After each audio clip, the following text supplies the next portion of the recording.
Hey, Chelsea stand. How you doing, man? How you doing? What a game! What a fantastic game of football. That was brilliant. We schooled Atletico Madrid totally. Let me just put this thing in there. Um,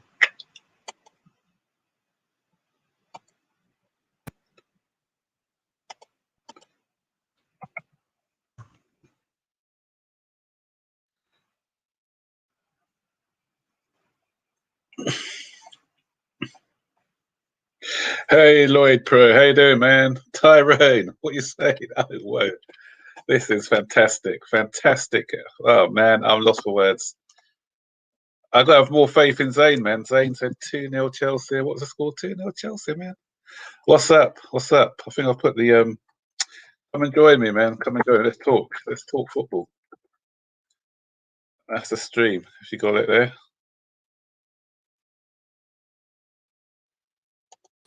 Yo, yo, yo, DJ Sev, Tyrone. Hey, Hey, what's happening, everyone, this evening? What a Tell game! me.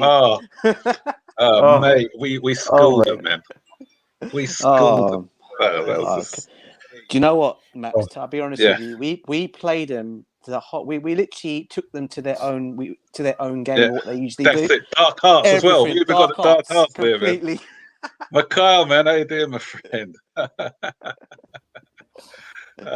Dear. And I don't care. It was a penalty, but I don't care. Look how many times we've had heartache in the Champions League, man. So we deserve that little bit of luck, but again, a bit clever by Aspilicueta. And you know what I like as well, we are getting that nastiness back in our game. We of late under previous managers, we just were a bit too nice. I like this Chelsea, just doing a bit of nastiness. And Rudiger, cute by Rudiger, toying with them all night, and then got Savic sent off because no way was that sent. It was, he did elbow him, but I think Rudiger made a meal of it. Yeah, Tyrone, talk to me, man. Oh my gosh, man! History, man, history. He has made 2 histories coming in. Tuchel has made 2 history. I can't do a preview. Not a preview. I can't do a review. I can't, man. History. Yeah. He meant what he said, man. He meant what he said. He did say, and I said it. It's like it just reminds me of Jose, man. It just reminds me of Jose. He said it. He's gonna make a team that no team wants to play against, and horrible to play against. Yeah, that's manifesting right before our eyes. I love it. I absolutely love it. Yeah. Oh my gosh. And Suarez. Who's Suarez? Hart. I'm starting a new hive. You have Carefree Lewis, who has the AC hive. Now I have the AR hive. He's been pocketed. He was being bullied off the ball that Diego Simeone had to take him off. He was being bullied, man. Yeah. He wasn't. He was really present in the game. Sometimes I forgot he was even on the field. Man. I know. Ian, thanks for the super chat, mate. Let's just read these out. Teams will need to gamble big time to cut Chelsea defence open. There's a tax for that. Counter goals. I love that comment. Yeah. We're not giving away easy. We're not giving away goals like anymore, man. We're not the Chelsea where we just, like, every time a team attacked, like last season, you thought they were going to score. We're not that. And even the season before under Ansari, we're not that team anymore. We're back to, as Tyrone just said, we're back to the Chelsea team, that stingy team. We have to remember. I think you guys remember. I know, Mikhail, you remember this, and I know definitely DJ Sav remember it. Under Jose Mourinho's second season, when we went about 8 games without conceding, and then the Sun newspaper actually put an ad in where they'll say they'll give 10,000 to charity, I think, for the first player to score, and it was the Aston Villa guy, wasn't it? It was. I can't remember the Aston Villa striker, the black guy. I can't remember his name now. Goodness me, nice. Who was the guy's name? Yeah, he played a few seasons for Villa, then he disappeared into oblivion. And he'll come to me in a minute. He'll come to me in a minute. But that's the way. That's the way we are now. With the teams can't score against us, man. But But what I like is that when our defense is solid, but then when they break through, because Felix, who I thought had a decent game today, he looks a really good player, Felix. But when they did break through, wasted at we Atletico got at the Madrid. back, we got Mendy, man. Get him. Yeah. Get him. Get him as an alternative for Holland, or probably get him instead of Holland because he's cheaper. Although he's a bit expensive, but a bit cheaper. Yeah. I like the way you guys were laughing at me when I was saying that we could probably win the Champions League. If we continue like this, we can. But no, bro, I wasn't laughing, man. I'll be honest with you. I was not laughing because I saw this same situation happen literally almost in 2012. Okay, different circumstances, change of manager and all that, and then we went on to win it. So I wasn't. I think we have got a chance to win. I said if we can beat Atletico Madrid, I think we shouldn't be scared of anybody. Wherever we get, we should be able to go and do something. But no, I agree with you. We need to win. We need to win it for Thiago Silva. That's the only major trophy he hasn't won yet. Did you see him today? Celebrate! Oh my gosh! Oh, he was commanding as well. He was commanding. He kept bending and man. We were all laughing because I was watching it with Elijah and Zane, and we were laughing when Emerson came first touch, scored his goal, his first touch. Yes, man. But that celebration that shows the unity in the camp because not only him, it was Mason Mount and Jorginho as well. And that's what I love to see, man. We've got that team spirit is back again. Mikhail, welcome to the stream, man. Hey, Mikhail. DJ. Alex, boys. Yeah. What you got to say? Get in. This was, oh man, this was a big game, big result. Oh, it was such a nail biter. I was just yelling at the TV the whole time. Every time we'd lose the ball. Yeah. It was nerves all the way. But what a result! What a result! What a performance! Excellent. What a statement! And yeah, we had a bit of luck with the refereeing, but you know what? It's due. We've been due a bit of luck with the refereeing in the Champions League for many years. Yeah, I'll take it, man. I'll take it. And man, my hat's off to Tuchel, man. He's making an impact. He's making an impact. Definitely. And this was our performance, and we're not even the finished product yet, right? And we just dumped Atleti out of the Champions League. No, we made the team on top of La Liga look ordinary. Exactly. Yeah. Spanish, it's the Spanish Burnley. I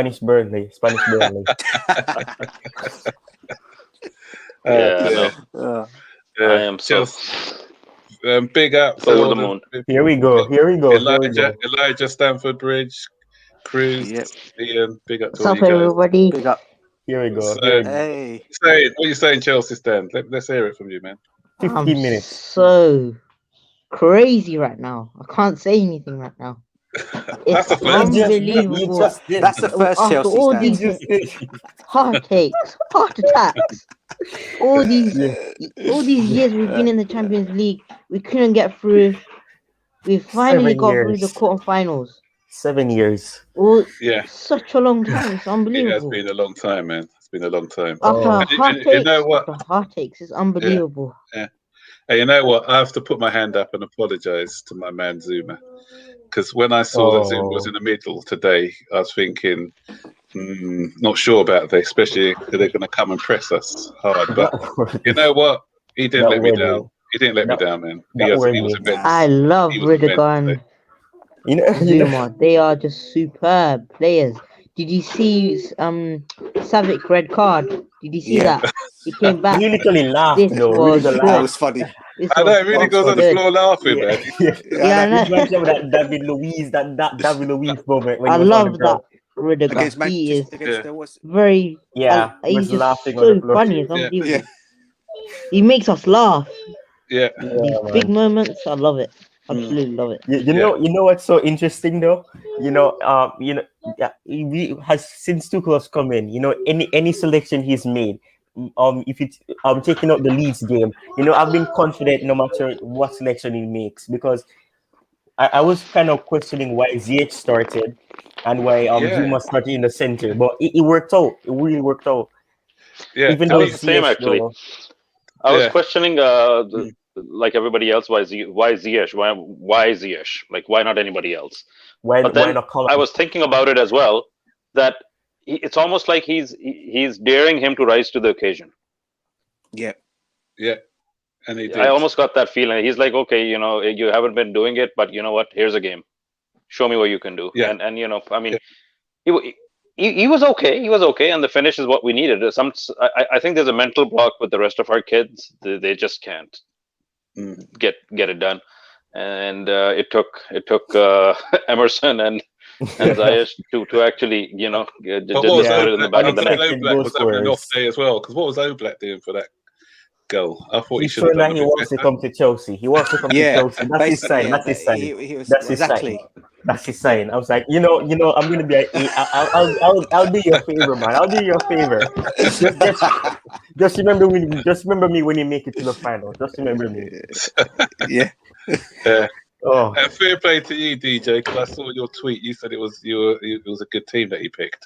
I think. Yeah, it was. It was a very good team. I wasn't confident. I thought, I'm not sure about that, but he knows better than me, so Yeah. I think the only thing I was questioning was obviously. I mean, I think the only thing I did say was Zuma coming in, but then I realized. But then obviously he actually said Christensen was ill, wasn't he? Yeah, so that's the only other one. But to be fair to Zuma, I thought. I can't think of a single player tonight that played bad. But I tell you what. People are going about Rudiger being man of the match here. My man of the match, N'Golo Kante. There was like three of them on the Kante ran the show today. Oh, man. I was saying to my boys, Kante was running the show in midfield. Seriously. Yeah, Luke Moore, the scorer. Luke Moore, I found it. Was it Luke Moore? Some Liverpool fans, on Twitter, they are saying that Kante is rubbish after they saw that game against You know what? They need to worry about thumbs up. Typical They need to worry about they kept saying Kante is rubbish. I get annoyed by these fans. I absolutely get annoyed about them. You know what? They say Kante is rubbish. Well, he bossed that show today. Proper. Chelsea stand. Let's go on the show and do that, man. Just say Thiago. That's all he does for Liverpool. Thumbs up. I can't really do it. The camera's not working right now. I mean, I would do it. But I can't do it right now. Here's a question for you guys by Joe Bayliss. Do we keep Emerson? Probably not. Okay, he scored a goal, but on the basis of that, he's not going to get a lot of opportunities, I don't think. What an impact, though, wasn't it, Max? It was a great impact. First touch. But you know what? I was laughing when I saw two left backs coming on. I was like, what the heck? Two left backs? Yeah. And then we had a little joke with me and the boys. We said, you know what? He's taking the P here. So I think the next two subs are going to be Kepa and Caballero. Oh, that'd be so funny. Oh,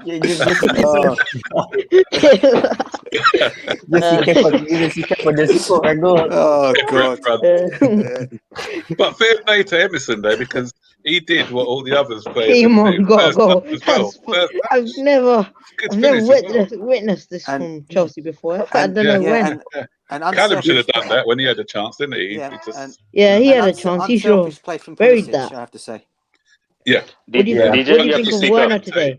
Did you see Kante with that run? When Pulisic was running, Kante in the 90th minute or 80th minute when he scored that goal, burst. Oh yeah. Burst part, and he was the one who created more space for Pulisic to pass it into for the goal. But yeah, Kante's lung busting run, man. That guy is just immense. Kante, Kovacic, both were, I think, immense today. Kovacic was great as well. Yeah. They both. What do you think of Werner? And they dovetailed pretty well as well. Torres. I thought he was brilliant. Torres. Yeah.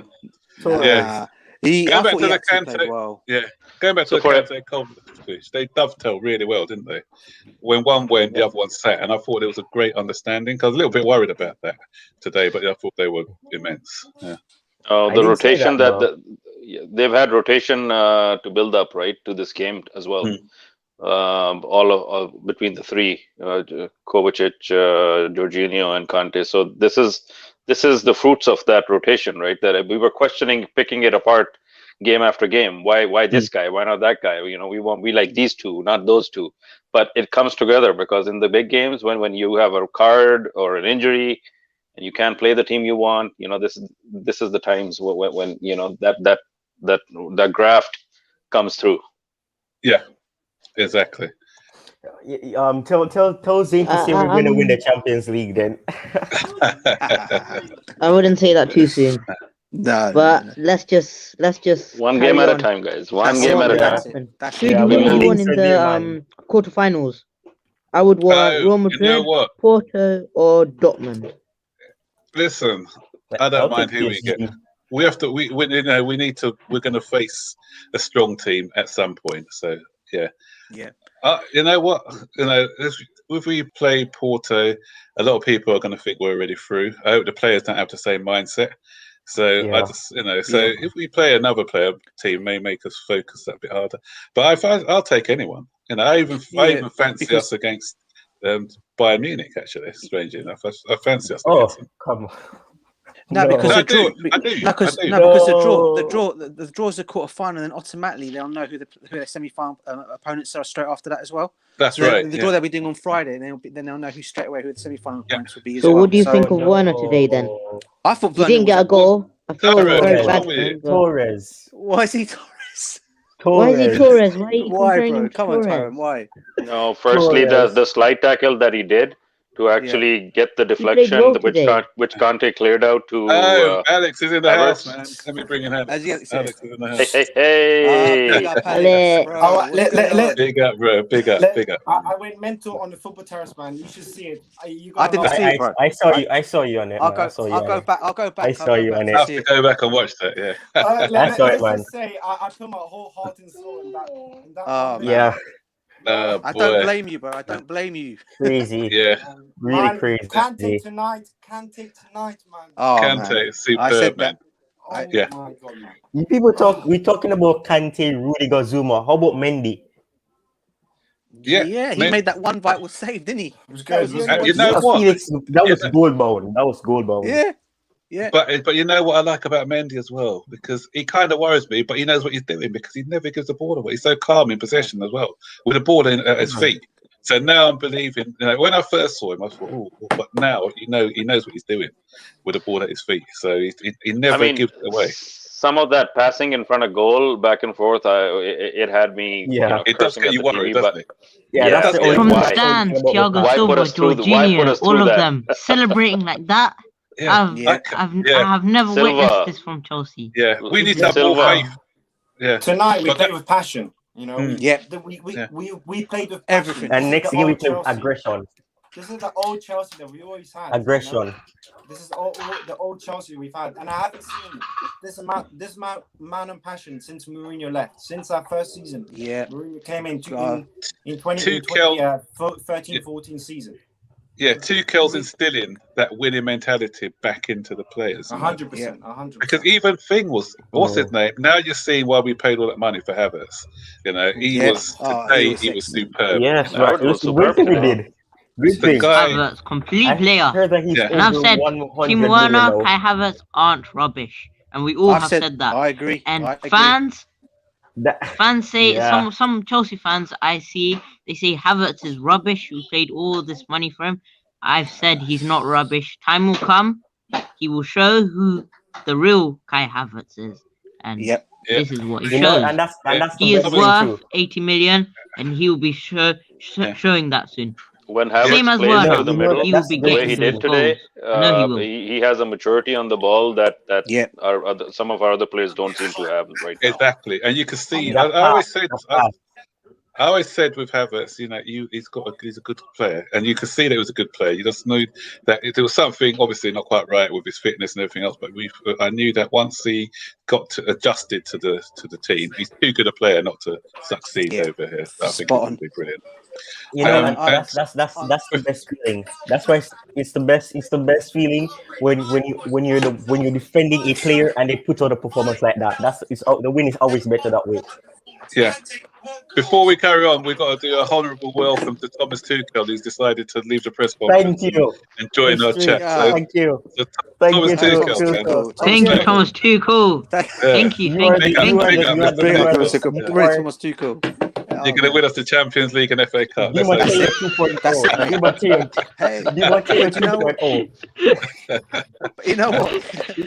actually thinking about that now because we're still in the FA Cup, right? Are we playing Sheffield United next? Yeah. Please win us the FA Cup. And you know what? I'm waiting. When Tyrone was going through all his stats the other time, you know what you forgot to mention? The year we won the Champions League, we won the FA Cup. Yeah. And we're still in the FA Cup. Yeah, no, I didn't forget. Did you see it in the last one? And change Did of you see on manager, Baggies? Oh, on Baggy TV. Did you see Baggy on TV, Baggies yeah. on? Yeah. Oh, I didn't go. I had to go. My Wi-Fi was just I so remember. bad. You couldn't stay. I said it right after you left, and you know, man, the stats are there. The links are so close, man. Di Matteo's birthday is the same day as the Champions League final. It's just it's written in the stars right now. When do you think we can go to the what's called the stadium?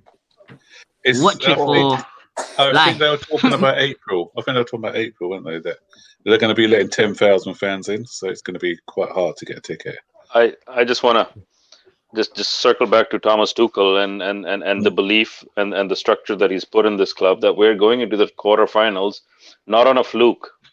It's not that we know you're a tactical genius. Win us the Champions League. Come on, I can't wait. We are looking dangerous right now. We're looking dangerous right now. Yeah.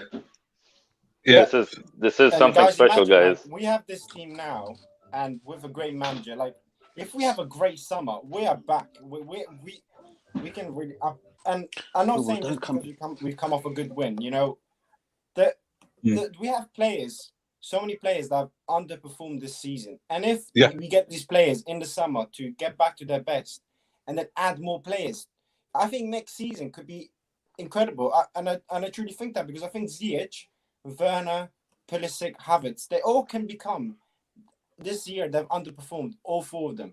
But you know, 1 year in the Prem, it helps them. And the thing is, we can tell that from even Kai Havertz's performances, the way he's been playing now, you can tell that he's back. He seems when the first months or so, he didn't seem himself. He was always a bit like second gear. We can tell now he's very quick, and he's really on it and on the pace. And tonight, the one thing I was so impressed by tonight is our pressure. We press like animals. Atletico Madrid we were the predators. Atletico Madrid were the prey. We went at them all game from 0 to 90 minutes, and Thomas literally and that's not play. That's not old Frank Lampard tactics. That is Tuchel tactics. That is. Done. Yeah. And you know what? That's why. Great points there, Alex. Because like, if you look at even it's a positioning for the counter press as well in possession, because Liverpool are good at that. And the way that that Klopp positions his players, the other obviously Pep Guardiola is good at that. I remember once when Tottenham came to Chelsea and did that under what's his name, Pochettino, you know, and it's obviously that's like great training ground, the way he gets them, how they get them to position themselves out of possession, and as you said, the pressing today was just on point. You know, and the intensity, we kept it up, and that's why we've seen the benefit now of rotating the players, because everyone looked fresh. Yeah, 100%, 100%. You know, and I think now I have full trust in whatever Tuchel does. If he plays Mendy striker, go on. I don't care, man. I mean, he has a shooting ability. He has a shooting ability. Even the commentators were saying towards the end of the game, instead of Pulisic, look that goal from Emerson, he used to go up front, not left back. Like what? Yeah. Left winger. He can play. I think he played as a left winger under Sarri. I think it was one game. I think. Yeah, I like Emerson when he comes on late to see games off and roams the pitch and you know. With his new hairdo and you know that swag. Who was it? He played it. Was it Barnsley? I think Emerson is very underrated. I think I don't know what it is, but I think I feel like there's a good player under there with Emerson. Like he's got all the qualities. If he just maybe improves his defensive kind of stabilities and skills, but he's got the pace, concentration. He's got the touch. Tuchel, come on to the show. That's the only bad thing. The concentration. You want to hear you? Alonso tonight was incredible. Like he brave. I was amazed tonight. Alonso.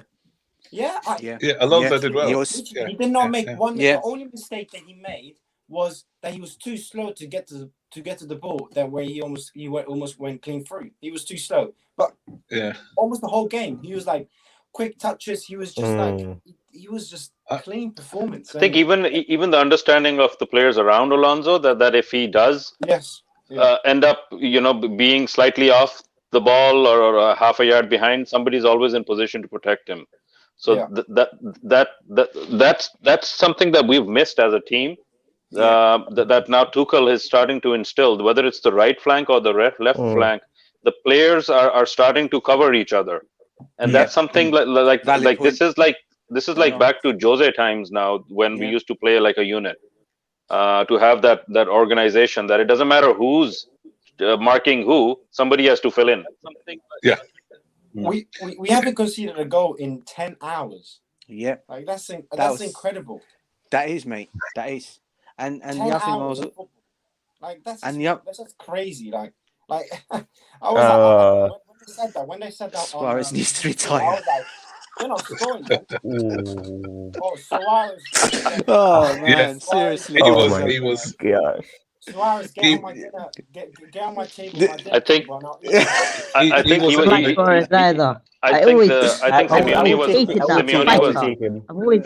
Simeone was worried that he was going to start biting. Do you see what he was trying to do to Rudiger before? Stop. I don't know what to say. If any day I ever see Suarez, I don't know what I'm gonna do. But do you know what the funny thing about Suarez? I don't know if you guys saw. You know when he was actually taken off and he was sitting down, I think, getting all his shoe pads, his shin pads off, he actually had a smile on his face as well. I don't know if you guys caught on to that. Yeah, I saw that. Yeah. The thing is, You know what? I've had enough. I'm coming off now. Rudiger, I that's the guy. You can tell he doesn't give like he doesn't give to like. He doesn't give like to he's like. I remember what he did to. Do you remember Ivanovic? Yeah, I remember that. Oh God, yeah, I remember that. Yeah. Crazy marks in his arm. Shoulder. Yeah. And clean as well. I swear, what does he? I don't know. I like the shithousery of Rudiger. I've never seen someone do that before. It's weird to say, but I don't really want to speak about it. It's weird to say. It's disgusting as well. Jimenez looked like a 5-year-old player playing on the pitch. He didn't even look that good. Man. Oh my god! If that was an audition for Chelsea, then he didn't. Oh man, seriously. He didn't. I was like, okay, we can scout, free scouting. The only one who had taken on this. He didn't. Yeah, there's only one player I'd have taken from them on this night's performance, and that was João Felix. I thought Felix was excellent. He's wasted, isn't he? He's wasted there, isn't he? That's what I was thinking. I'm like, what is this guy doing at this club? He could win the La Liga. Yeah, I said that to my boys. I said, look, he needs to go to a club who can utilize his talents better. He needs to come to Chelsea. Yeah, I agree. I would love him at Chelsea. I see him going to City. I think he'll be a perfect fit. Is Roman in the chats yet? Has Roman joined? Thomas, give me all our targets, Mikael. Yeah, give me all the targets that we need to get. just say I'm gonna be disrespectful for one moment. We need to go to Lampard and sack him again. Man, that's a legend there. That's a legend, bro. You can't say that. He's a legend. He was a legend as a player, but not as a manager. I get no, that, but to sack him to go. No, sack man. Him again. He could be a legend though. He could be the next ABB. He could be the next ABB. ABB.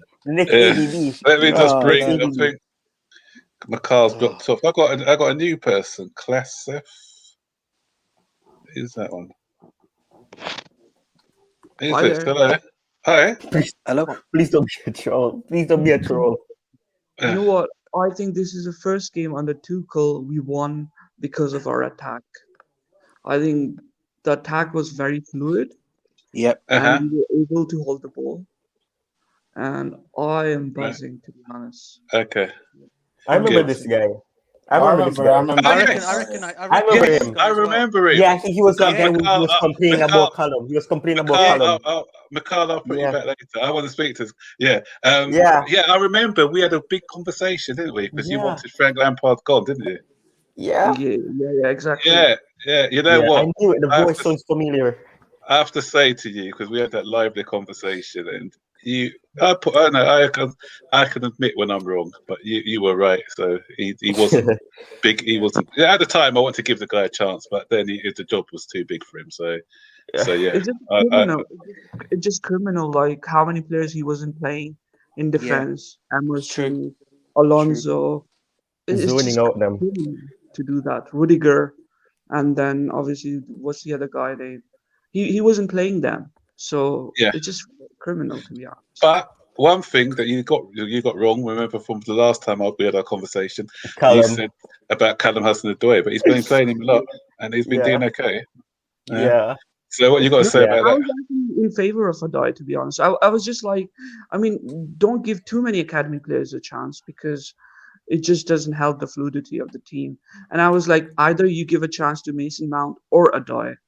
But right now, after watching today's game, I want to give Odoi more chance over Mount because over Mount. A lot of people are talking about Mount that he shouldn't be in the team. Johnny. But I'm just saying that keep him in the team. Let's see what he does in future. He scored against Liverpool because he was getting abused by fan base. Everybody was abusing Mason Mount, and he scored against Liverpool. But after the Liverpool game, I haven't seen him. Chelsea stand, are you still around? My conclusion is that Mason Mount plays well when he's under pressure. Wait. I have a question. One minute. Chelsea stand, are you still around? I can't. I think he was on mute. Are you there? Oh, yeah, he's here. You were on mute earlier on, bro. Oh right, he's on mute. Yeah. Okay. I think I heard this guy on Monster stream, if I'm not mistaken. Yeah. He sounds familiar.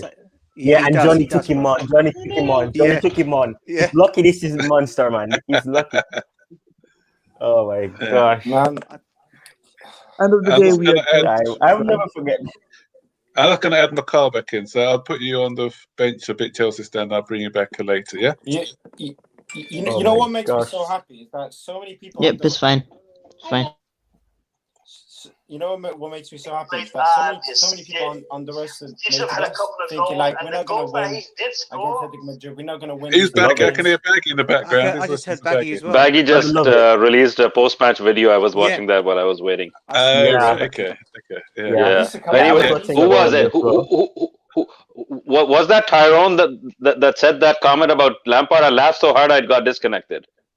No, he said that we should bring him back to snack him again. That was a bit harsh. It was a bit harsh, but oh man, that was brutal. Yeah, Roman.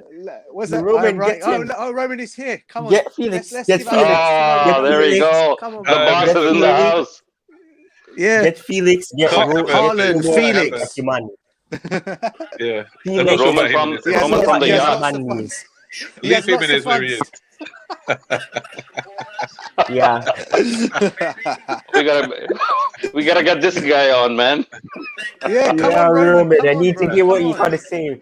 Oh, is he gone now? We have to get.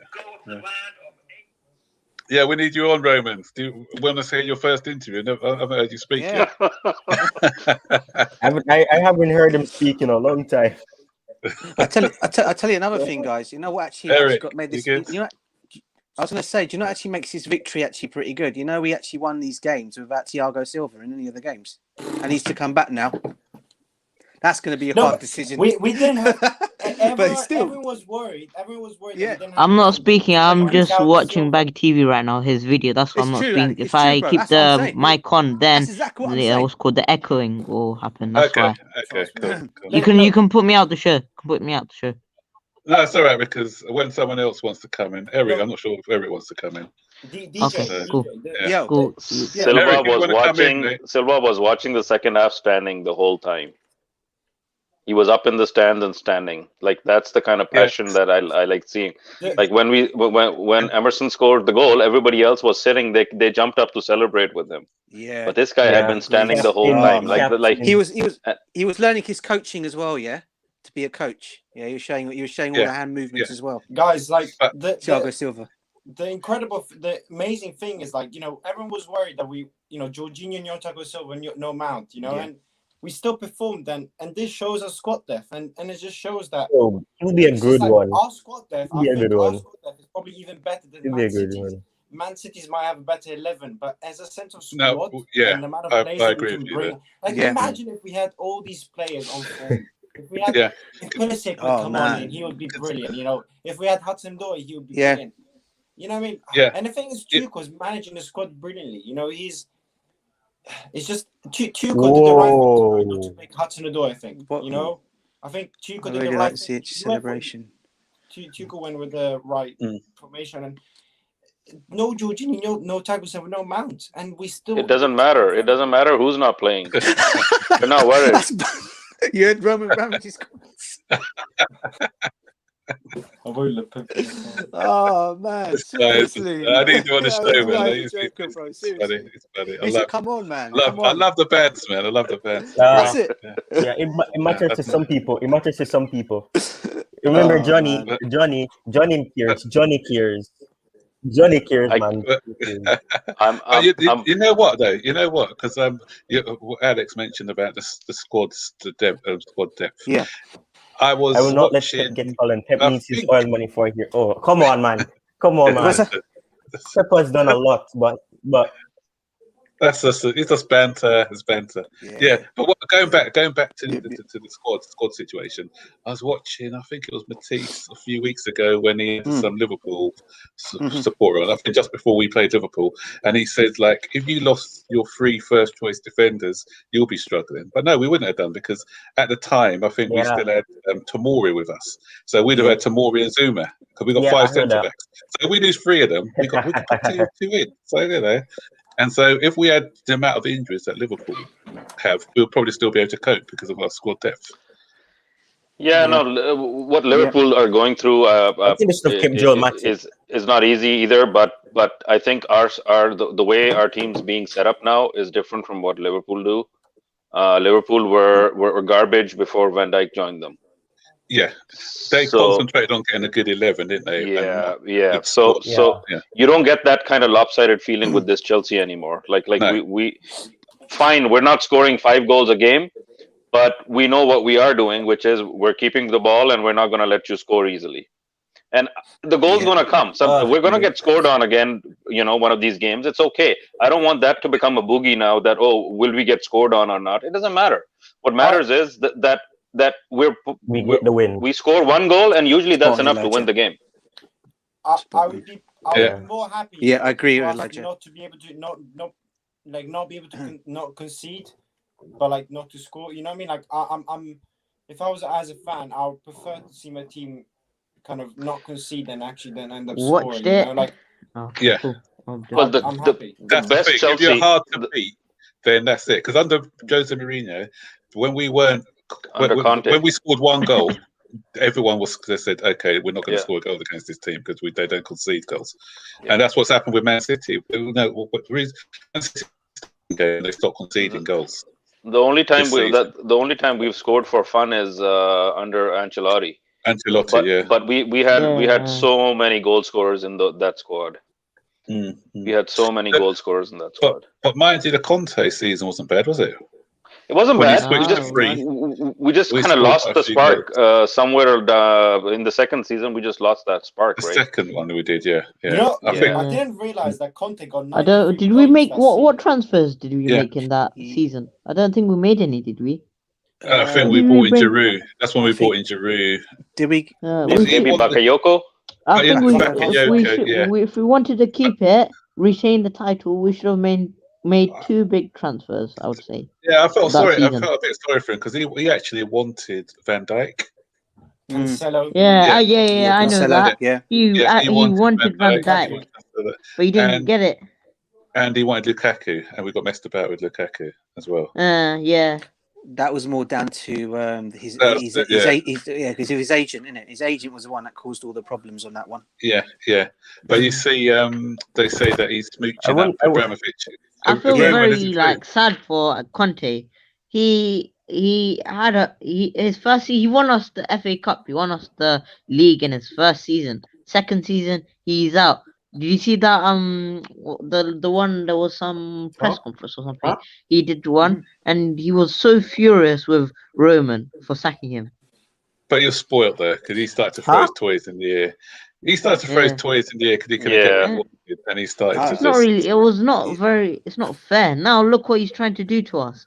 He's at Inter and he wants to start raiding Chelsea and taking our players. He wants. I mean, he wants Emerson. He's not going to do that. I know he's not. Of course not. He's not going to do that. Of course not. That's not. He's not going to raid our players. But he was trying. He wants to try and set us. But he's not going to. Why would Chelsea let go? If he's willing to never will I let go of. Please let McCall. I will never let go. No. I'm echoing what our friend here is saying. But if you know what, if Conte wants to pay the money to buy the players at the right prices, I don't care. I mean, like it's Inter Milan in Serie A. Like how often are we going to get to face them? Maybe once a season, twice a season in the Champions League, if anything. So I don't mind. Pay the money and take Kepa. Pay big money. Pay that 72 million back for us. Let me address this question about Tomori. Tomori's probably got, because he's got an option to buy, and AC Milan love what I want to speak about Tomori now. This Tomori, he would have had a bright future at Chelsea. I really thought so. He should have been out. If Frank Lampard played him, he probably would still be here right now. I would say so. He would probably still be here if he had Tomori in that team. Tomori has so much, There's something more to that story that hasn't made. I knew that he had so much. I really. There's something more there. We don't know the whole story.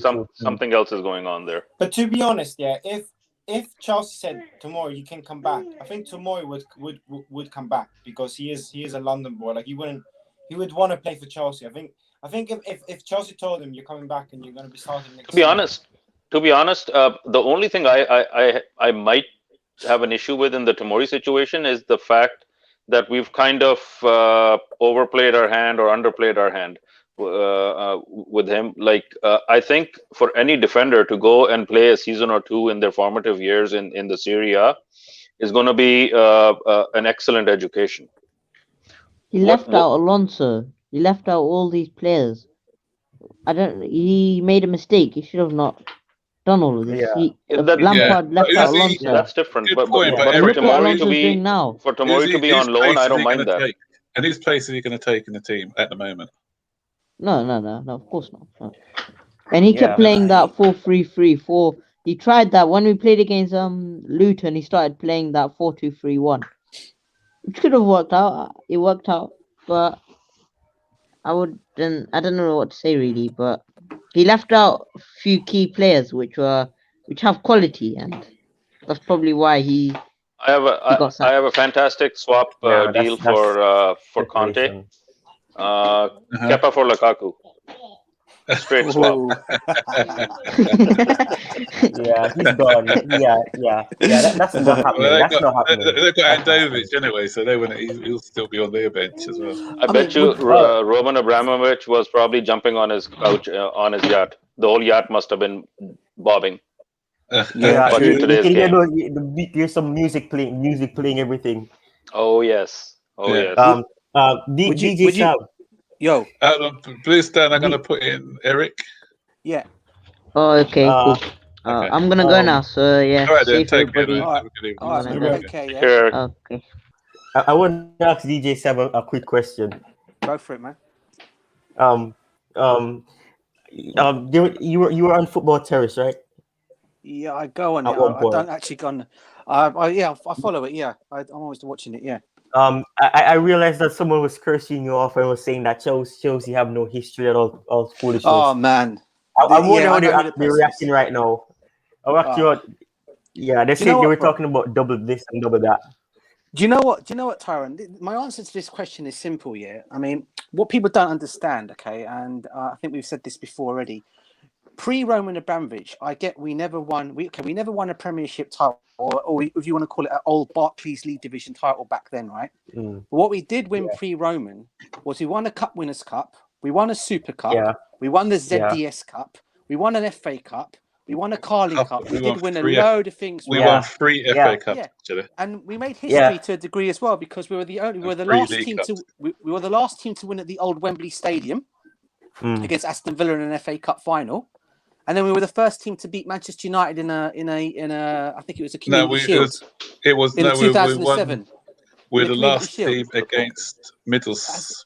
Was it? No, it's Aston Villa. Wasn't it Aston Villa? Didn't we won that game 1-0? Or was it? And then we won at the first Wembley, didn't we? We won. Yeah, the last Aston Villa 1-0, Di Matteo. Yeah, and then we won. We were the first one to win at New Wembley. At Wembley in the Community Shield was Didier Drogba last-minute goal against Manchester United. So when people say Chelsea don't have history, they don't realise it's not true. Okay, we never won titles. That's just a lazy narrative. It is. It is. A couple of people say that, and everyone jumps on the bandwagon without doing their research. I've done intensive research on this, and I've got the facts to back it up. So anyone want to challenge me on that? And that's the people want to challenge me the same. Guys, just make me a good PDF. Just write me a PDF, and then I'll send it to me.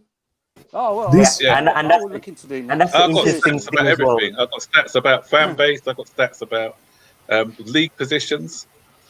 We are, I think, in the Premier League. I think we are 3rd in the Premier League of all-time points. Defensively. And when did Roman Abramovich come? 2004. When did the Premier League start? 1992. So what about all the points amassed between that time as well? So don't talk to me about it. These people, and that's the interesting thing too. That's the interesting thing as well, because it's not only neutral fans too. It's also some fans that they became fans later on, either 2016 or season like that. They don't know the history as well, because they'll also say that we were nothing without Roman Abramovich, and we wouldn't be where we are now. But they don't know that things were happening before.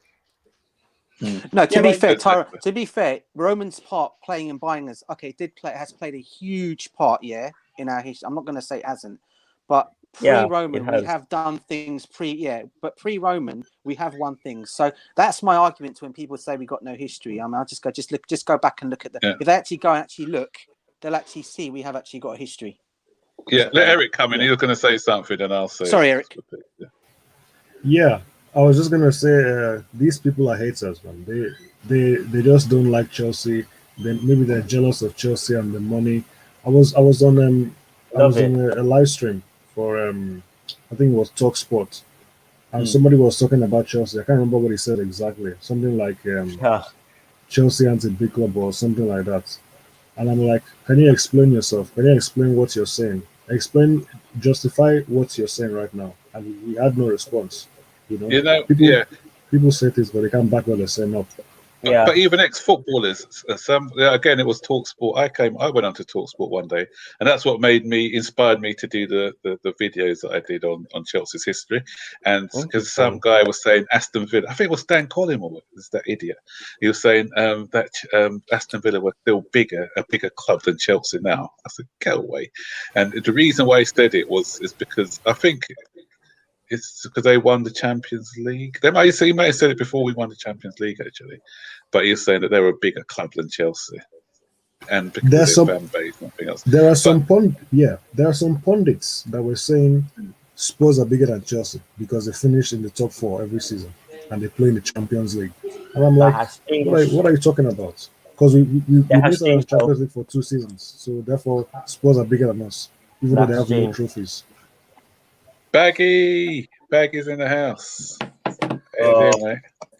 Don't attack. Don't. I hope he doesn't attack me. I hope he doesn't attack me for his Ziyech player, man. His Ziyech player. Because I said Ziyech wouldn't even make it into the lineup. I want to ask him if Lampard would have done the same thing tonight. I want to ask him that question. Oh my gosh! Look at Rudiger. I want to ask him. I want to see what's his response. No. He did it. Hakim did it. I'm just like, can we just please not mention that name? Can we just move on? Yeah. I'm only just doing it just to wind up Baggy. I'm to wind up a green turf. Mikhail, big up to you as well, because when I did my little preview, you said I'm with Zayn on the score. 2-0. Yeah. Yep. You know what? Zayn called it. I tell you what, stick with Zayn, man, because Zayn is being on point I with know. all his predictions, man. He's getting it right. That boy knows some things. I feel like a pessimist because I went for a draw. I went for a 1-1 draw. I went for 1-1.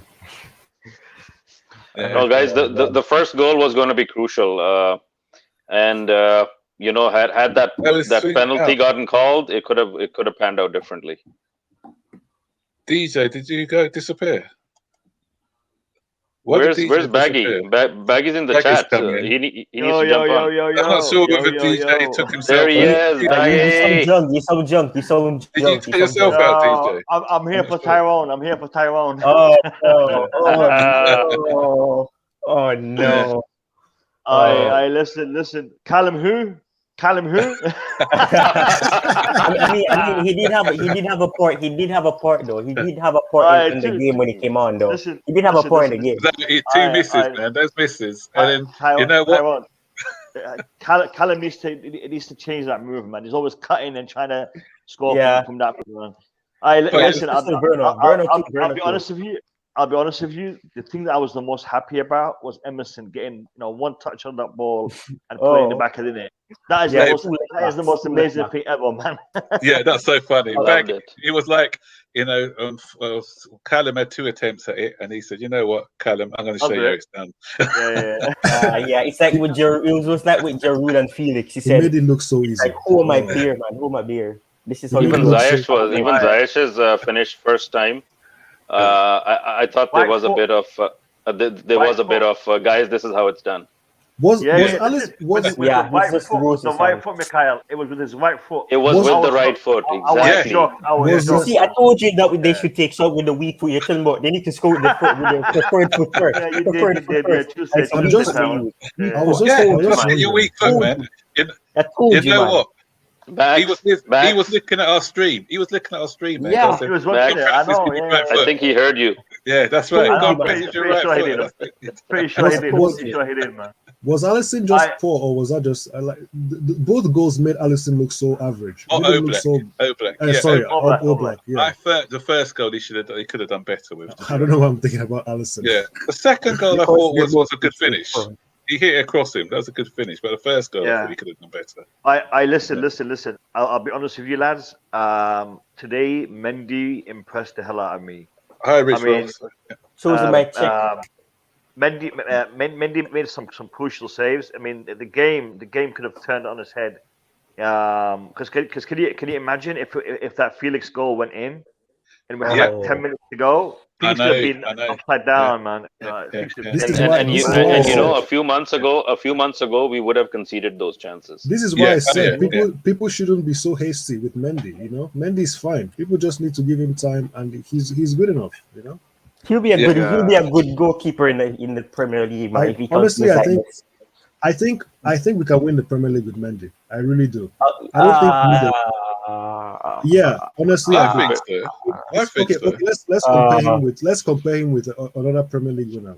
Is Mendy better than Schmeichel? Listen, man, guys, we're not gonna talk about it. We're just gonna go and do it. Yeah. I was more to say that. I got a question for you lot. Seriously, yeah. No jokes, yeah. But right now, I'm confused as hell in regards to our defenders, man. Because their performances, seriously, their performances have been, crazy, man. Atletico Madrid, 2 matches, clean sheets, man. Sheets. Chelsea have the best defense in Europe. Crazy. At the moment. It's confidence. It's all about confidence. It's confidence. All right, it's mindset. Were you guys watching Jimenez today? Yeah, a little bit. He was barely involved. Scouting him. Yeah, he looked like he did some good things, but then some other things not so good. He looked like he was playing against his parent club or something. He looked like you know what? Yeah, he might have black you're playing for us. You know what? He looked like he was a Chelsea supporter, and he said, I don't want to try too hard against this team. Yeah, just take me. Just remember me. I'll make sure you go to the finals. Don't forget me. Remember, Jordan Felix was the one that helped you, man. I helped you. I think, guys. Go on, Mikhail. Go on. No, I was just gonna say the Spanish league, La Liga, right now it's not at the best levels, guys. No, it isn't. It shows. It shows. I listen. The thing that I like the most, was the way that Rudiger and Zuma handled Suarez.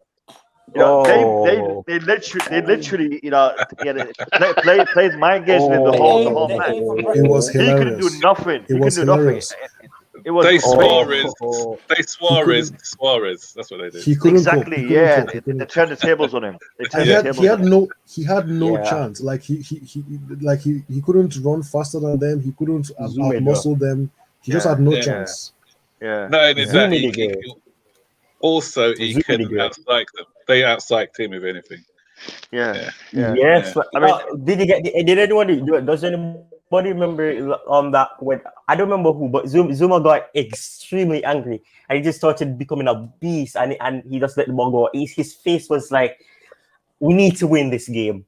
He seemed so ruthless, and I said it. We need to be ruthless like this. I just hope we can smash Sheffield United. I don't know what caretaker they have, but man, I hope we smash them. We need to be ruthless. I think Thiago Silva has brought that mentality to the back line, right? Because the back line had no self-confidence. We had no pride. It was almost like an apologetic back line, right? They were so used to giving up goals, and he kind of brought that change of mentality that, you know, you're going to take pride in every single tackle that you make, and we're gonna.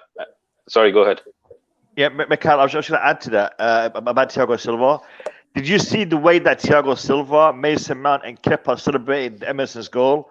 It was Kepa. I thought it was Jorginho. No, that was Kepa. It was Kepa, Mount, and Kepa, Mount, and Jorginho. Well, I mean, Kepa knows no. Kepa, Mount, and Silva. Kepa, Mount, and Silva. Was it Silva? Kepa knows how it feels. It was Silva, yeah. It was Jorginho. It still wasn't Jorginho. It was Jorginho. No.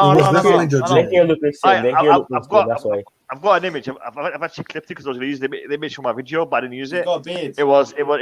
Nah, man. One second. Let me have a look again. I'm sure I think it was Jorginho and Mount. I couldn't even recognize the other. Jorginho and Mount jumped Silva, and I was worried that Silva's gonna go tumbling down the stairs. Yeah. You're right. Respect Savers, man. You need to go respect Savers. No, I do. No, I'm fucking. Sorry, I didn't mean to say. I lost my glasses. But Baggy, here's the thing.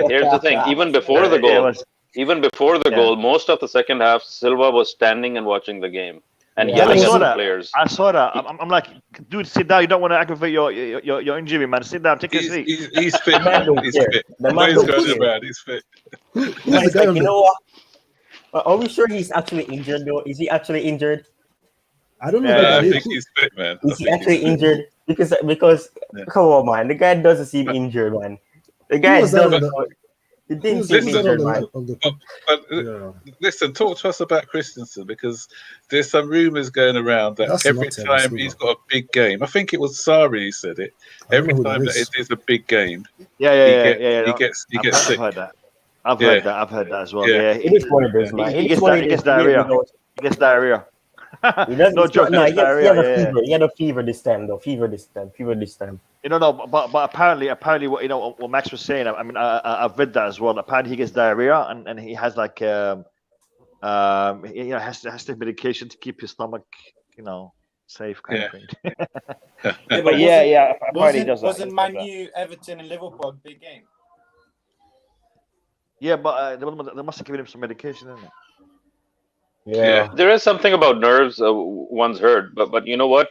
I've seen in other sports as well. Players can get nerves on the pitch. Some players throw up or whatever, but they carry on. Kind of learn to play through it, right? It is what it is. But if he's ill, so usually with Christensen, what I found strange today was usually Christensen would get his nerves before the game, not the night before. So it's almost like the warm up before the game, and that's where things start going sideways for him. And that's the kind of nerves we're talking about, not the nerves. So if they're reporting that he was already sick last night, I'm guessing it was something different. I agree with you. I agree with you. Yeah, but did we miss him really? Yes. I was worried a bit. And are we surprised? Because to me, all four of our center backs are probably equal levels. They should be able to step in for each other. Apart from Silva. I want to ask you something about missing Christmas in regards to our defenders. Yeah. We saw Rudiger push Suarez, and we saw Aspi. I think pull was it Casco? Was it Casco? Yeah. All right, now, had that been Atletico Madrid doing it to our players, would we have said it was a penalty or not? It wasn't. We never get those calls. So it wasn't a pin. I said we were fortunate. We got away with one. So I said we got away with it. Yes, I think the Aspi one was a bit soft. He made the most of it, didn't he? Carrasco made the most. He went down like he had been shot. I think it was a free kick. No, listen, the Carrasco one wasn't as bad as the commentators were making it out to be. Had Steve McManaman, had that been a Liverpool player, I think the narrative would have been different in the commentary box. Well, exactly. If it's Man United playing, then it's a penalty right away, right? So the worst thing about it, the worst thing about it was Carrasco wouldn't have gotten to the ball. Sorry, Carrasco wouldn't have gotten there. I don't think he was gonna. Yeah, but Aspi panicked. Aspi passed the ball to Mendy, and then after he pulled him back. Yeah, I think that's probably why they wasn't looked at, because the ball was he wasn't going to get the ball. I don't think. Yeah, but I think the other one was harsh. The red card was very harsh. Yeah, Fink knew what he was doing. If Rudiger's the king at that, Rudiger's the king. Remember Son? He did the same thing with Son. Yeah. Oh my god! That's what it reminded me of. Yeah. The red card was spot on. The red card was spot on because that's a dangerous place to be hit. To be hit in the middle of your chest like that is dangerous, man. Yeah, he did use his elbow. Yeah, and that's where your heart is. That's where your heart is. Yeah. So getting hit in that place, it's dangerous. The solar plexus. Don't be surprised if we hear that Rudiger is in the hospital. He was a bit smart when he did it, because he did it. It was like it was in the box. Like the referee saw it, so he knew. He looked like he was. Yeah. Alex talk, because he can't. You got your mic, Alex. I'm having none of this because Atletico Madrid do the same thing every time. They do exactly. The same That's thing. why I didn't mind. So, yeah. Simeone did it to Beckham. Like over 10 years ago, the same exact thing. Yeah, man. Exact thing, There was no VAR then, no. There was no VAR then. This time we have to get to them. They cheat so many times in games.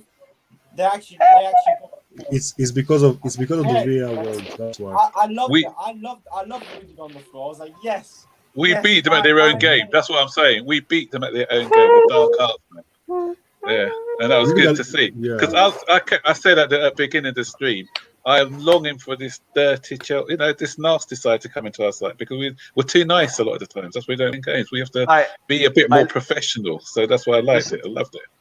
Max, I was really impressed with Kai Havertz today. Havertz, closing down, chasing the ball, putting a tackle in. Kai Havertz, the shackles are now off the man. The man is playing freely. He's he's playing with confidence, and I'm really impressed with him. And what he's bringing is different, is unique to him, right? It's not like it's a like-for-like replacement for another player. I think he's bringing a different dimension. Yeah, I think so. Mm-hmm. To be honest, I think with the performances that Havertz, Ziyech, and Mount are putting in, we are fully content in that 10 role right now. I mean, all this talk about Dybala and whatnot. Forget that's paper talk. We're not getting Dybala. That's paper. Yeah, I don't even think we should be looking at a number 10. I mean, with the players that we have, we should be more than content. Yeah, you made a very good video on that, Baggy. I watched that.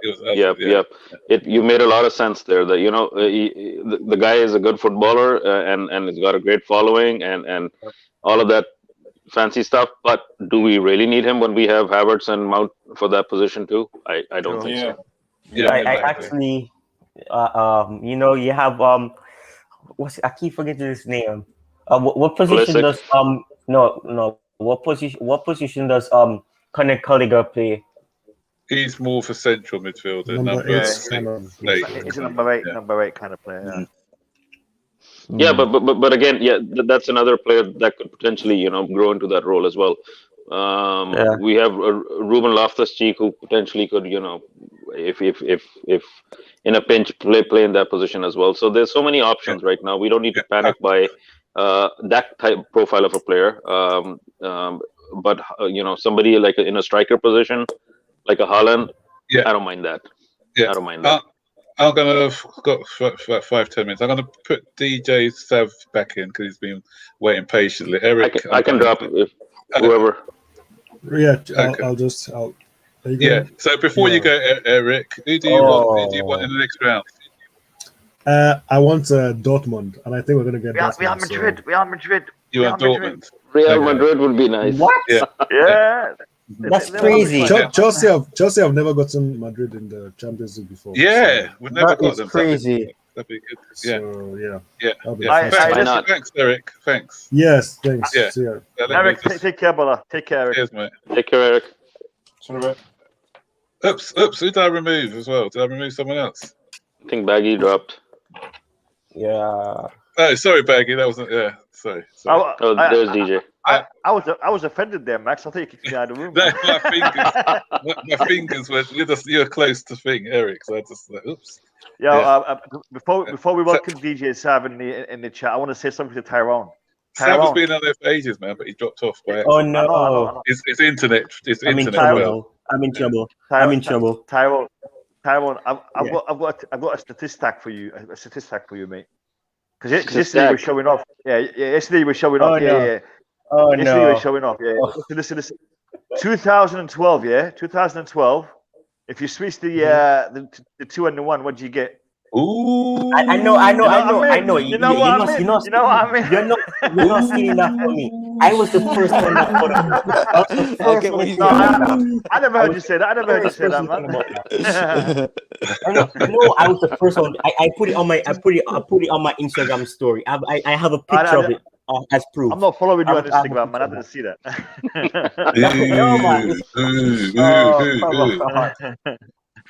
I know, guys, the stars are lining up. Things are looking interesting. Cautiously optimistic and confident. I'm loving what we're building here. Yeah, it's looking good. Long it may continue, man. So let's go through the teams and then the next. Obviously, we've got the draw on Friday. So Liverpool, fancy our chances? Yes or no? Yes, definitely. Over 2 legs. Yeah, over the 2 legs. Yes. Real Madrid. 4-0. Yes. Yeah, this current Real Madrid, I don't think are as good as they used to be. 4-0. Bayern Munich. Tough. Yeah, the defense will be tough. I'll let Porto knock out Bayern, and then we can beat Porto. Oh, that'd be so mean. Porto. That would be so mean. Porto. Imagine PSG wins it though, because we were talking about we were talking about Messi missing a penalty, but they missed it. They missed it. He missed it against PSG. So what if they win instead? Listen, we're gonna spoil the party. We're the party spoilers, and we have arrived in the quarterfinals, and we're gonna make sure that whoever we face is not getting through. I bet we draw Man City. Oh, you think Manchester City? Really? I think that's what we're going to draw. Oh, they're not going to want 2 English. Remember when we used to dominate back in the days, and they're going to pick 2 English clubs together. So it's either going to be Chelsea Man City or Liverpool Man City. That's I would take that one. I would take it. I see just Man City getting an easy one. I don't know why, but they always seem to get a bye in the cup games, though, don't they? They're gonna get Dortmund. They're getting Dortmund. They always get the easy ones in the cup games. They're getting Dortmund. But I want to see Man City Bayern. That game will be so. That'd be excellent, mate. Oh, I love Man City to play Bayern. How do they? Is the draw random? And Liverpool, Real Madrid, and then Chelsea against Porto or something. Yeah. Is it a random draw, guys, or is it like a bunch of rules? What they do, it's random now. So English clubs could be drawn against each other. But and I think in this one they draw the quarters and the semis at the same time. So we'll know our route through to the final. To be honest, the only team I want to avoid is Man City right now. Yeah, and we get Liverpool. It's another ghost. It's another ghost goal situation. Yeah. Has it gone again? You dropped. I think your internet was playing up a minute. We didn't hear that bit. Oh, just said go again, DJ. Yeah. I just said we get Liverpool again, yeah, and we get another ghost goal. The ghost goal. Ooh. I prefer the Drogba. I prefer the Ivanovic game. Remember the Ivanovic game? Oh, 2 headers. Yeah. I think that's the first time he played for us, wasn't it? And then we beat them. Oh, what about that crazy game, 5-4 at the Stamford Bridge? Yeah. Remember that one? I can't believe it. I thought we're not going to get knocked out again, are we? And you know what? I was going to say, and we did actually face Real Madrid. We beat them in the Super Cup. Do you guys remember that? I remember that. Yeah. Cup Winners' Cup. We won the Cup Winners' Cup. Gus Poyet scored a goal. Gus Poyet scored a goal. Yeah. Yeah. This is pre-Roman. I was actually watching that. Before. I went on my first year anniversary with my wife. I went up to Cornwall. And I stayed in this hotel in Cornwall, this B&B place, and the guy who owned it happened to be a Chelsea supporter. We watched it together. Yeah, so it was a great. And back then they had Roberto Carlos in their team. Do you remember them? Remember him? Yeah. Oh, what a player! Yeah. Carlos was a quality player, quality left back. Yeah. So yeah, Friday. That's the day. That's the day, guys. Mm-hmm. It's going to be 11 o'clock. I think it is the draw. Nice and early. So 11 a.m. Yeah. Right. 11 a.m. I may do. I'm off work that day. Actually, I got to lose some leave from work, so I may do a live stream if you want to come on. Yeah, do a watch along. Yeah, I'll do a live stream on Friday for that. Okay. I'll be up for that. You always have the same ideas as me, but not Baggy. Burton. You always have the same ideas as me. I was always right. Yeah, I'm trying to beat Baggy for what that fact that he just said about that 2020. I'm trying to think of something. Oh, bring on, mate! Bring on. Oh man. Yeah. I know Alex watched my video. Alex, did it seem like I was shouting because I was kind of loud in that video, man. Yeah. Your last upload, is it, Baggy? Yeah, my last upload. I've not seen. I've got to see that. I was a bit loud. I just caught like a minute of the intro. Was that your review? Was the reaction? Post-match. What is that? Yeah. What's the pronunciation of that S word? Shukran. Oh my lord. It means thank you. What's that mean? Thank you in Arabic. Yeah, thank you in Arabic. Yeah. I'm sure she's going to watch that one. Yeah, definitely, man. I mean, he obviously watched the last one, didn't it? Yeah, exactly. Yeah. He was your right foot, right? He's like, you know what? You don't believe in me. I'm going to prove it to you. You know that reminds me of Mason Mount, though. That reminds me of Mason Mount. I remember when he was in the academy still. You know, you had people were saying that. I don't remember. They played some team and they said that they're going to get battered 5-0, and they went out and they won the team 5-0 that day. So I want to see that drive soon, man. Yeah. I always remember I was in Turkey a few years ago, and we were playing Galatasaray, and this Turkish guy, said, "There's no way you're coming to Turkey and beating us at our own stadium. That's an intimidating stadium." I said, "Man, we're going to whip you." So I took I said, "Look, we'll do a little wager." So I took his details after, and that's when Dennis Wise and that lot were playing for us. We went over there, beat them 5-0 in their own stadium. Max. Oh man, Max. Didn't two guys get stabbed on that evening? It was yeah. It wasn't me. Turkey, yeah. No, that was the Leeds one, wasn't it? It was two Leeds guys. That was Leeds, wasn't it? You're thinking of? No, it was us. It was us. It was us. We went there. Yeah. But what made me laugh was because they had they tried to be intimidating. They all and then just rocks and things, throwing them at the team bus. Yeah. And Dennis Wise just laughing at them. You know what? In the last stream we had, we were talking about having players that can take the fight to the opposition. Yeah. Today we saw that. We saw that with 100%. Kovacic, Best performance with on Zuma, Tuchel. with Rudiger, even Havertz. Havertz was he was good today. And you know what? None of us wanted Ziyech in the team. You know that, Baggy. Remember we were doing the lineup when we did the show, and no one mentioned Ziyech's name. You know that. I did, but I was kind of like doing it on the down low because I knew you guys didn't like it. So I liked it. Don't get me wrong. Very I liked funny. it. Very funny. I wasn't angry to see Very Ziyech, funny. because the thing is, I just trust Tuchel at the moment. I wasn't angry to see Ziyech. I think he must be playing Ziyech for a reason. He must have something that he likes about him to actually play him. So, and today he wasn't bad. Today he wasn't. He could improve in some parts of his game, but he wasn't bad. He got his goal, and he was. Listen, the run he made for the goal, he busted his gut, right? Yeah. So and that's what we needed. We just need that one moment of whatever brilliance, magic, right place, right time, and just get the ball in the back of the net. And somehow that's become like a bit of a boogie for us, that we can't just do those things because we overthink it. Even Werner coming in from the right could have shot first time, didn't. He could have just gone around, just bent it past near post, past Oblak, but he took too many touches. And I think on the left side he could have done it once as well. So these guys, somebody has to step up and start doing the business.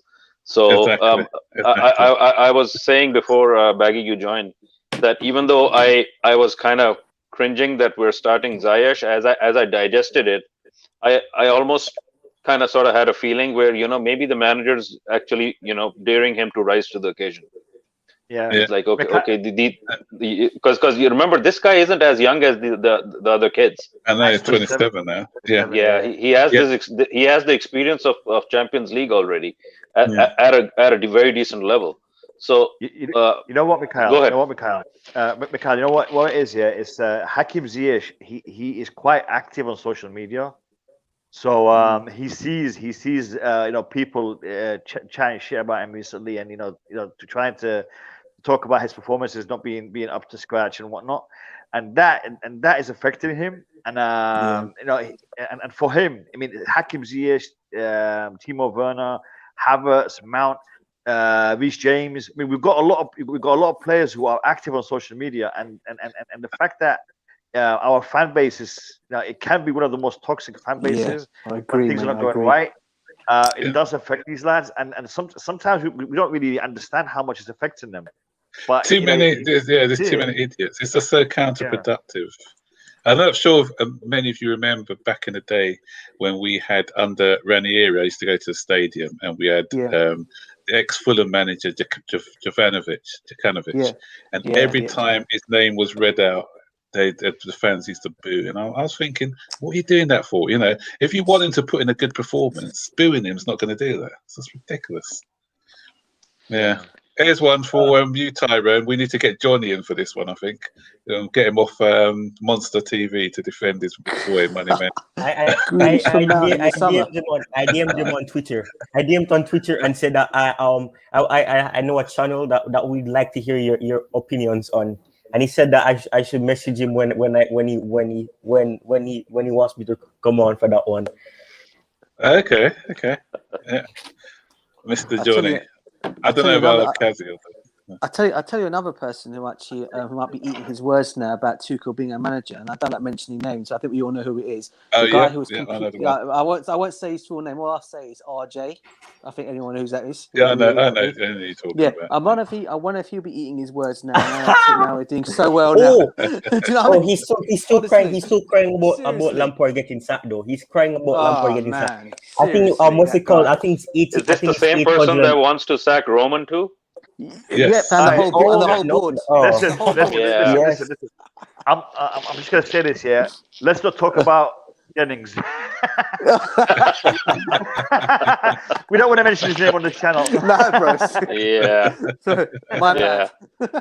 No, today was Thomas Tuchel's statement.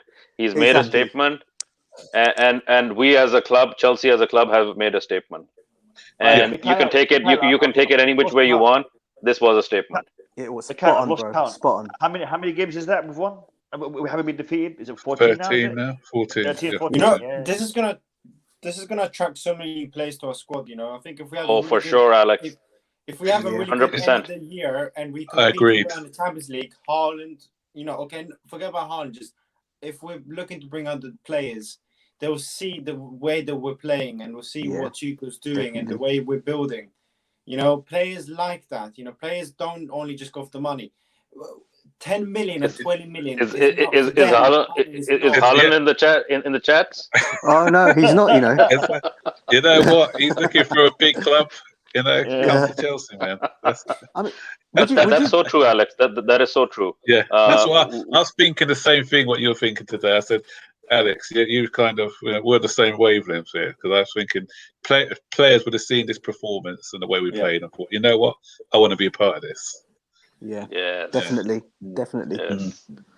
There's something quite special built, because the thing is, I think we're not there yet. You know, we're not the final product, but there's something quite special in the sense of like most of our squad is that there's a foundation building. You know, there's a bit of a more foundation kind of being put into place. You know, if this summer we have a good transfer and then we bring new players, it's just like the amount of players that we have in our team, and we can play different ways, you know, and then that's the positive. We're not like one team. We're not like one trick pony. I don't think we'll ever like. I think we're working to a standard where we'll have a very long, like a longevity of years of success.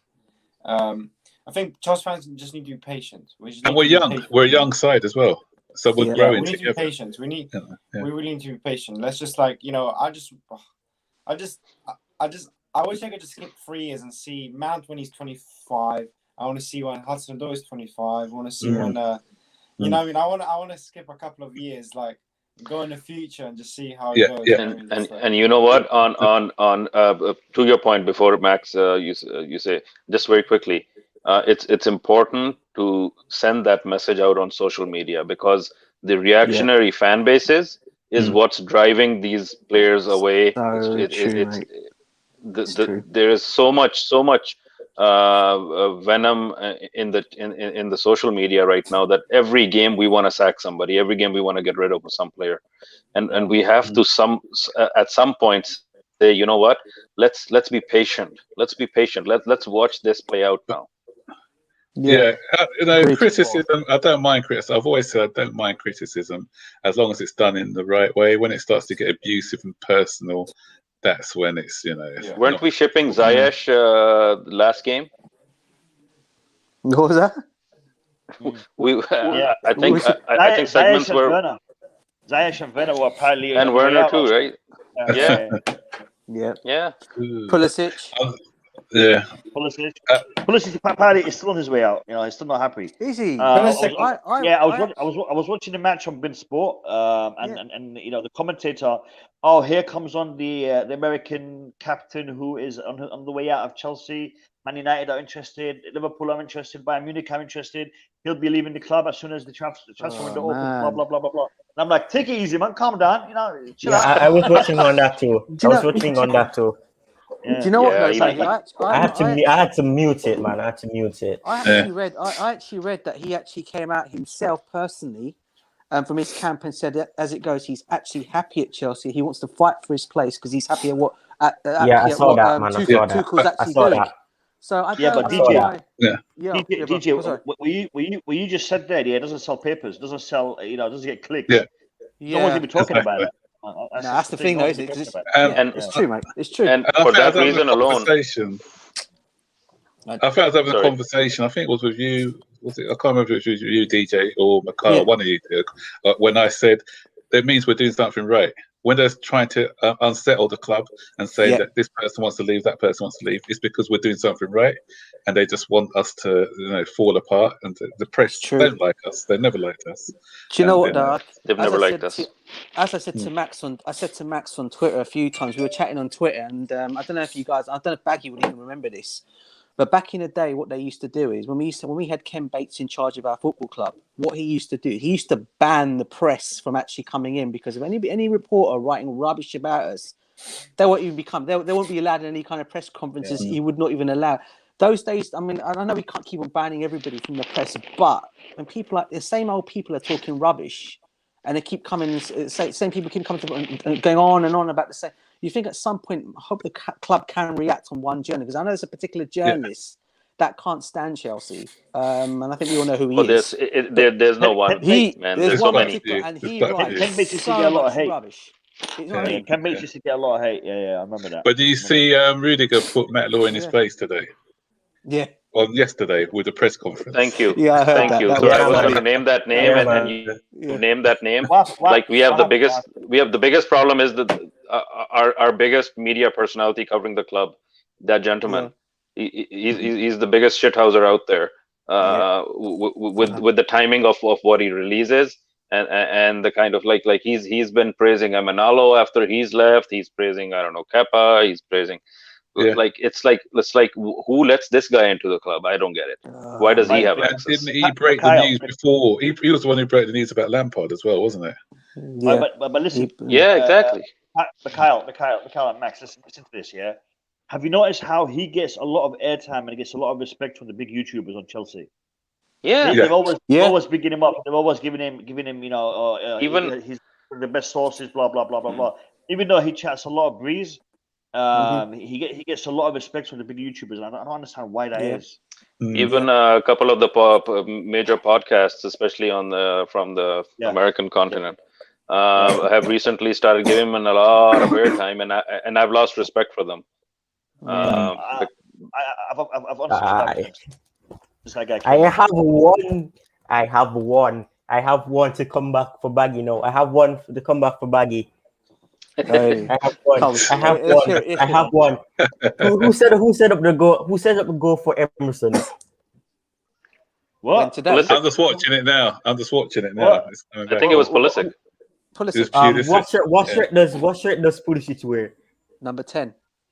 Who set up the goal for Drogba in the final?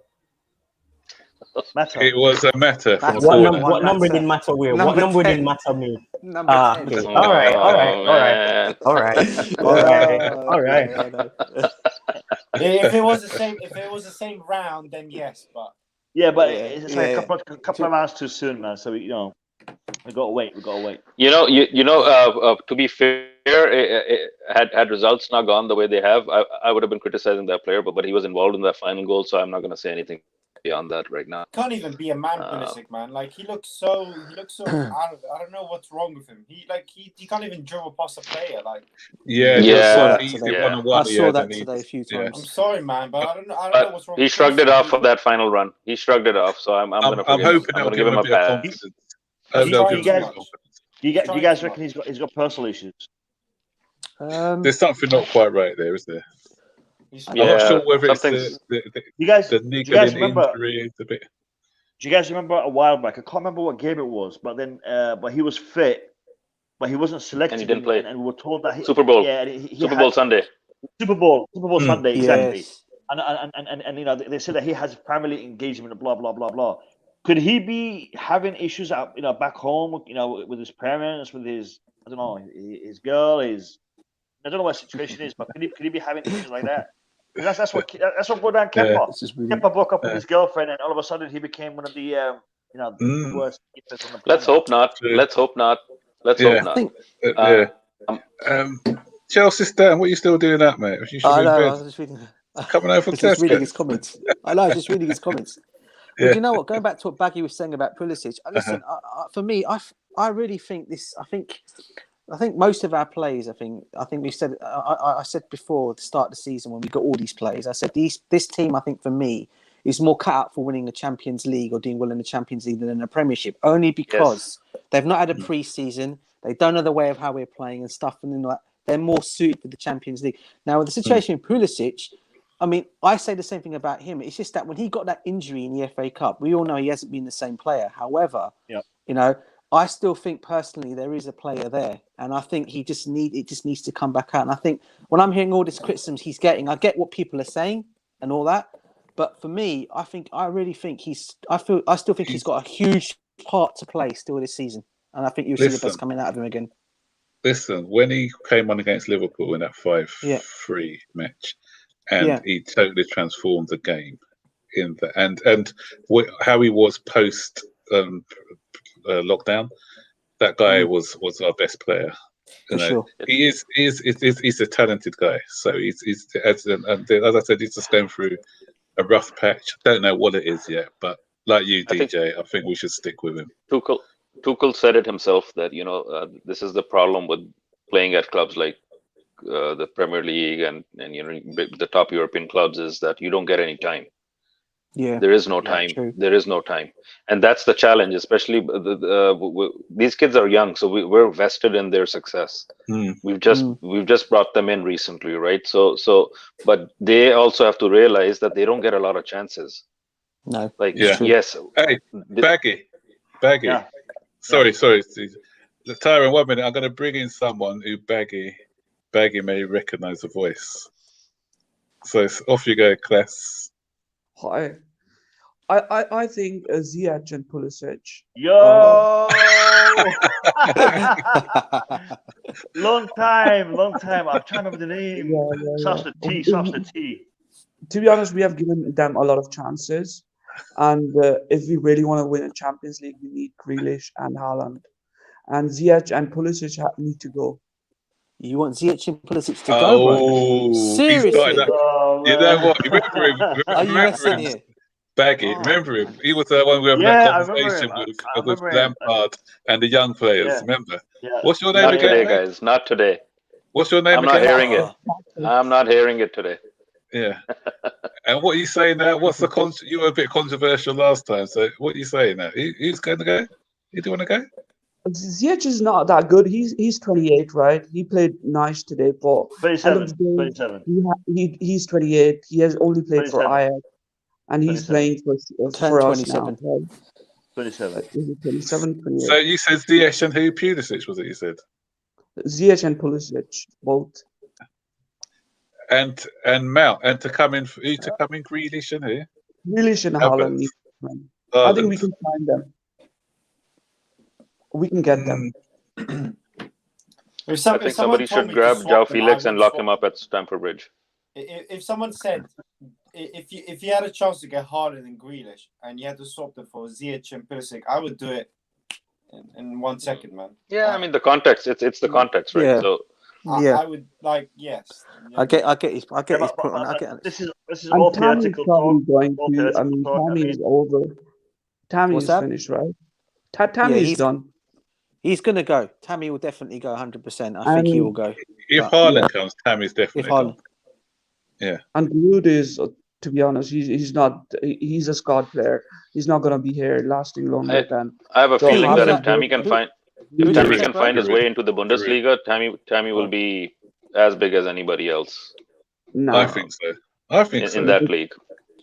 Tammy is like Welbeck, just a bit more taller and skinnier. Yo, he's got a point, you know. Yes, I know. He's got a point. Actually, I'm gonna use that now. I'm actually gonna use that. You see, but the skinnier Welbeck.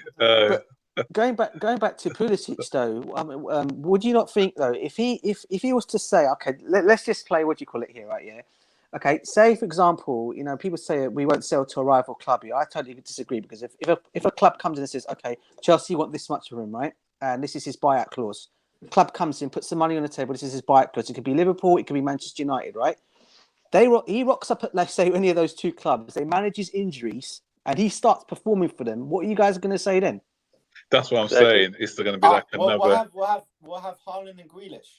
So I get that, bro, but I'm just saying. No, if we don't, are you talking about we'll be screaming Salah. We'll be screaming De Bruyne. I think the difference is that we had assembled a similarly talented, if not even more talented, group of players 5, 6, 7, 8 years ago, and then Jose came to town and sold pretty much every single one of them. Got all of them. Yeah. And yes, we got a title out of it, but what happened for the next 5 years? Long-term effects was damaging. Yes, and that short-sightedness, I hope, doesn't happen again. We've assembled another group. Yes, it's not perfect. Yes, we can still tinker with one or two, maybe ship one or two out and get somebody that's even better in. But generally, as long as we retain the majority of this group, good times are ahead. I'm looking forward to the next 2, 3, 4, 5 years. I don't think anybody here wants to. I mean, Salah and KDB were not given chances. Pulisic has been given. He has had a proper season. So Baggy, what was Baggy saying, bro? Sorry, Baggy. Yeah, I don't know his name. I can't read his name. What's his name? Phil, whatever. Anyway, listen, I don't think anybody. Yeah, I don't think anybody here objects to us upgrading the squad. Okay, but upgrading the squad in the right time, in the right manner. Yeah. I don't think for us to be taking out Pulisic or Ziyech or Havertz or Werner or any of the new lads at this point would be a good thing to do, because we need to give a player at least a season to adjust, especially if they're coming to the Premier League from an external league. And I think we've seen it. We've seen Havertz. Develop over the season, and I'm sure next season he's going to be a totally different player. Ziyech also. Werner. I think Werner will start smashing them in, next season. But for us to turn our backs on these players and say, look, we should get rid of Pulisic, we should get rid of X, Y, and Z player, I think we shouldn't be jumping the gun too early. Baggy. Players like Tammy. Give me a second. I'm not against Havertz or Werner. They haven't done well. Let Baggy talk, and then you can do your response. Yes, Karen Baggy. A player like Tammy Abraham. He's been with Chelsea for a couple of seasons now, in the first team, and he hasn't really shown that he is going to be that world-class player with Chelsea. Maybe with a different team, with a different system, he can, become a better player. But I don't think Tammy Abraham is of the level that we need at Chelsea Football Club. Mason Mount, on the other hand, he has shown that he can, improve, and he's continuously improving and getting better and better, game by game. Reece James is doing that as well. Reece James is not having the same curve in his improvement as Mount, but he is also getting better, week in, week out.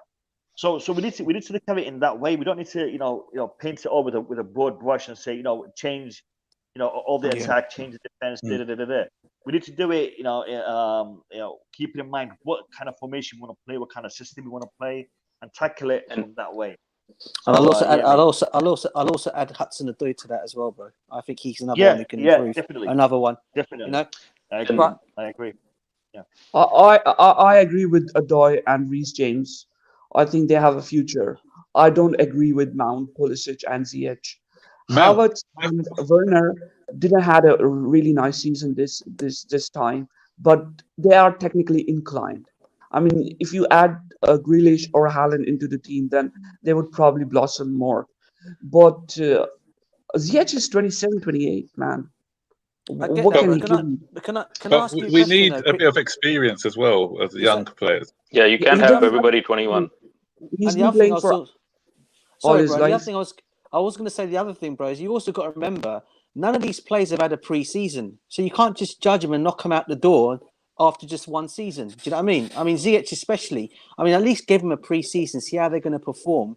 And then you say, okay, yeah, you make your point on it then. But don't just say, okay, get rid of him just like that. The same with, I'll say the same with Havertz. I'll say the same thing with Werner. All right? Havertz, for me, Havertz is a future Ballon d'Or winner, for me personally. I'll give it a couple more seasons. He's going to be a Ballon d'Or winner, for me especially, right? But you got to give these players time, man. They've come over from Germany. They've come out in a time when we've got COVID, okay? Havertz himself has had COVID, all right? So that hasn't helped his situation. So we've got to give these players time. You just can't oust them out the door and say, because Roman's there, a big checkbook of money, we go and sign whoever we want. I mean, say Roman says, he comes in tomorrow and says, I'm not going to sign anybody in the summer. You stick with what we've got. Then what people are going to say then? Oh, we still got to get rid of Werner. We got to get rid of this. We got to get rid of that. So in terms of my point is they need a pre-season. At least judge them on a pre-season. And if they're still not performing, say by January next year or whatever it might be, then you can maybe make a judgment call on it. Guys, how many players have we bought? How many players have we bought since Tuchel came? None. Zero. Well, zero with Tuchel in charge. Zero. And what's the difference? Give him time. Yeah. Tactics. Listen, That's what I'm saying. Tuchel That's what I'm has saying, a Mikhail. tactic. Tuchel has a tactic. Yep. Tuchel has a strategy. Tuchel has he has manpower management. He knows how to handle the team and how to manage the players that he has. Listen, if we were to go back, to previous generations and previous players, Drogba, what did he do his first season? His first season was average. Not that great. Was average. Average. Okay, Yeah. but Drogba, I mean, if we were allowed to take the number 11 shirt and put it aside, we would do that for Drogba. Okay, because that's how good he was for Chelsea. Okay, but apparently we can't do it because of the first 11. If we want 11, we can't put them aside for any player. But that's who he is. And now we need to look at these players and say, look, this is their first season. Let's judge them next season. And if next season they don't perform to the standard we want, say buy and sell them and get someone else in their place. Yeah. Bro, this is the first season for Havertz and Werner too. I'm not saying they need to go. They need to stay. I think we've gone through an era where the only players we seem to be getting in the market were the cut price players, the injured players, the damaged goods, the unknowns. And circling back to what Alex was saying earlier on, that this Chelsea, the good players around the world are going to start watching, and they're going to want to be a part of this. Yeah, true. Agreed. So this summer, so if the players come along that are actually going to add quality, let's have that discussion. I don't mind having that discussion, but not just for the sake of running players out. It should not be that shouldn't be the discussion. Listen, Tuchel knows who he needs now. He knows the weaknesses in the side. He knows where he needs to strengthen. He's proven himself to be a good coach. So I'll trust anything that Tuchel does in the summer. I agree, Max. I agree, 100%. For us, it's Chelsea first. The players are part of the club. The players are the ones that get the club to achieve the success. So for us, it's all about what does Chelsea need, not what does XY player want. You know what I mean? So we may prefer a player over another player because we think that his guy is better than the other guy. But end of the day, it's the club that comes first. And right now, it's the manager who's here, and he's the one that's going to be pushing us to success. And he's done that, and I'm happy with that. Sorry, Max. I was just looking at the comment that Chelsea Stan made beforehand regarding Thiago Silva. From what I understand about Thiago Silva, he's actually staying on for another season. I don't think he's going anywhere. He's staying on for another season, so I think he'll still be. I think he could even be. He may even be around longer than that. I'll be honest with you. He's looked after himself, so he can play on the season. I think also you have to take in consideration about his family. I think he's got his kids who are quite young, and I think it would be quite good for also his kids to actually live in London, learn English. You also have to think of his family in general. Would he want to have 1 year and then move away straight away? It wouldn't fit his family's kind of way. So I think I do see him staying in London for quite a while because I think just the way it circles back to what Tuchel's building here. It's going to be at a professional level. I don't think it's that easy to walk away from either.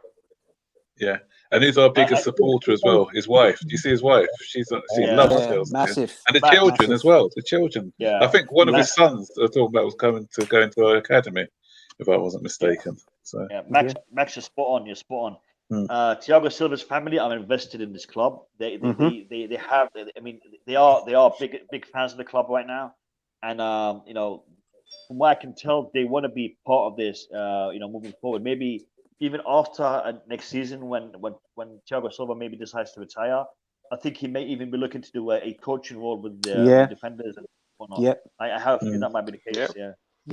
Yeah. Just on cue was hat trick saying enjoyed watching him coaching from the stands. So he was getting the practice. I just love this passion. His passion today on that stand. It was like he was actually. He was instructing the players of what to do, and the shouting. You could actually hear him from the stand, telling the players what to do. The game was going on, and he was yelling at them, and the cameras were actually focused on Silva while the game's happening. It's brilliant. It was brilliant, man. Seriously, I love that. Seriously. Yeah, Silva. I brilliant. was about to say that Silva has really good friends with Marquinhos and Tuchel. I think if we use Silva properly, we can get Marquinhos. I mean, he would be really, really useful. He'll be a decent good for shout. us. Good shout for sure. Yeah. I mean, what I will say though is, it's going back to the old management situation, isn't it? I mean, if Thomas Tuchel does well, I mean, I would hopefully we can actually show some long-term. I know we never do it, Chelsea Football Club, but it would be nice if we can actually show some long-term with this manager if he can do really, really well for us. And what do you guys think personally? I think so. You know what? You know what? I think it's a different. I've always said for a while now, it's a different Abramovich we're dealing with now, because he's not the Abramovich who's fired Ancelotti for finishing second in the changing room. You know, at Everton, he's not that sort of player. If he tries to give them as much time now, then and so even when I think it was under Mourinho when we were languishing, he waited for as long as possible before pushing the trigger. Even Frank Lampard. You know, he didn't do it straight away. He waited for a while, and when he knew it wasn't going to be turned around, that's when he did it. He didn't even sack Conte when Conte was carrying on with all his antics the season before. So he's not. Oh, obviously he gained that reputation in the past, but I think now he's going to be a bit more patient, and the results speak for themselves. So if Tuchel is going to be getting us into the top four, and then he's seen an improvement, I think he'll stick around for 3 or 4 seasons. I think it's a two.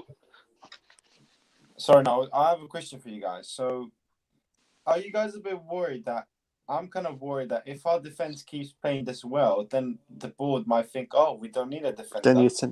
But I hope they don't think like that.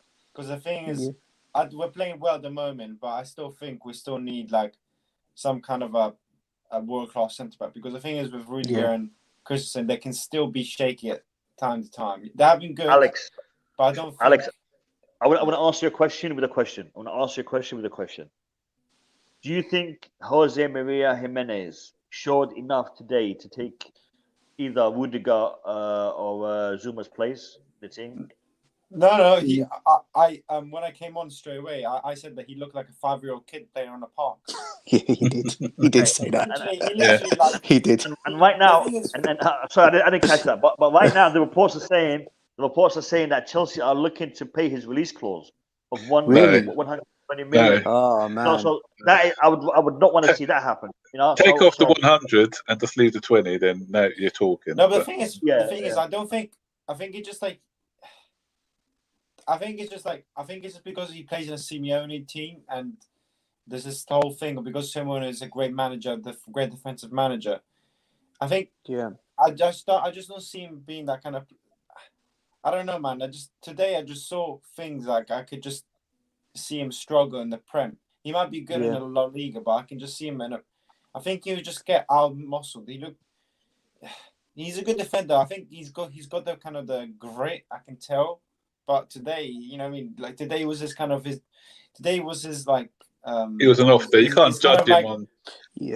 Back from injury. You can't really judge him on one performance. Back from injury as well.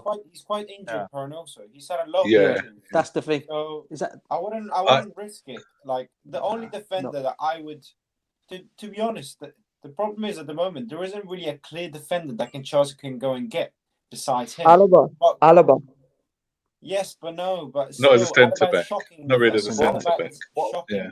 If we play the back three, then If we play the back three, then Alaba would be back three, But in the back four, which I think Tuchel will. I don't think we have the players to play a back four right now. That's at what all. I'm saying. So we still need to go and buy some kind of an. Our pivot is not up. Our pivot is not set up. DJ Sev, I like Koundé, but he's a bit short. But I think he's a quality. the other two plays that could come to mind are Varane from Real Madrid, and the other one I look at the other one who I think might be good to be. What about and the other? A lot of mistakes. Konate. But he's young. We need experience. That's the only thing, Alex. You're right. That's the thing. I hear that Liverpool are sniffing around Konate, so watch out for that one. Next season, I see Thiago Silva playing next season. Maybe then, rotating the players. To win a Premier League title, we need that experience at the back. We can't rely on, to be honest, we can't rely on Christensen. We can't rely on Zuma to win as a title. We can't. If Christensen's getting sick every time, then probably even how good they've been, That's at the front. even if how good they've been, I do trust them. They have been doing well, but I still don't trust them to go for a whole season to win the title. It's just the way that we've set up right now, we probably can. The problem happens when we want to switch to a back four. Are these players good enough defensively? I don't think so. Yeah, but the problem is, I was saying this. It's at the moment there isn't like a really obvious option. I guess the most obvious option would be Marquinhos, but we're never getting Marquinhos. Nah, he won't come now. There isn't something like it's not like a Haaland where it's like yes, get him. You know, there isn't that much of the centre backs. There isn't. What do you think of Sule then? Because we're linked with Sule. He's like a B-Tech Maguire, please no. Oh my God. I'm not overly impressed with him. I've watched a few games. He's slower than a lorry. Like he is so slow. Oh man! It's like literally, I've watched him play a couple of times. I'm sorry. Yeah. This guy is not... What about the boy? What about the boy from Inter Milan? The defender. Skriniar, no. No. Yeah. No, but apparently he's the guy from Roma. We're linked with someone from Roma, and he's meant to be really good. Mancini. Mancini. He's meant to be really good, but the only problem with him apparently is that he picks up loads of yellow cards. He's very ill-disciplined. You know what, Max? There's a young lad that plays for AC Milan. Quite a good defender. He's English as well. Tamori. On loan from Chelsea. I'll tell you another one who actually looks pretty good. He's another one who's from Chelsea. He's on loan at Porto. His name is Valençal. Left-sided defender as well. DJ Sam. There's a young Welsh lad as well. Your favourite's going to come up in a minute, DJ. Oh my goodness me, please. Oh God. Imagine honestly. Oh man. That would be the biggest. I'd rather have Declan Rice. Imagine Dunkin' Donuts, man. You said He's like Donald Duck. He said, oh my God. You know what? I'll take Adam. I'll take John Terry back. You're gonna be Dunk. You'll be Donald. Oh man! Look, the only thing I'll give this guy credit for is he's a Chelsea fan, but that's it. Lewis Dunk, you're a Chelsea fan. And he's got a dog called Drogba. So maybe you play him. No, I'll give him something. I mean, the guy does have some good attributes. You know, his height, his physique. Yeah, I know. But he's not Chelsea standard. Not for Chelsea, bro. He's slow as well, isn't guys. The beauty of this system is right now that we don't need perfect players. We just need players that can play the system. No, okay. This is what Liverpool. This is what I've kept saying in the past month or so. I do not want us to go and get a player that will fit whatever team we want to build. Buy what Tuchel wants. Don't buy what the board wants or what the fans want. Buy what Tuchel wants. Because this is what Tuchel's team is. Go and buy what he needs. Don't. If he doesn't want a Haaland, don't get a Haaland. Get what he needs. You know, it's like one of those things. I'd rather like trying for him just to get some of the players that he actually needs for us to then be able to compete. Obviously, there has to be a balance because obviously, like for example, the Conte season, I think it screwed us a bit.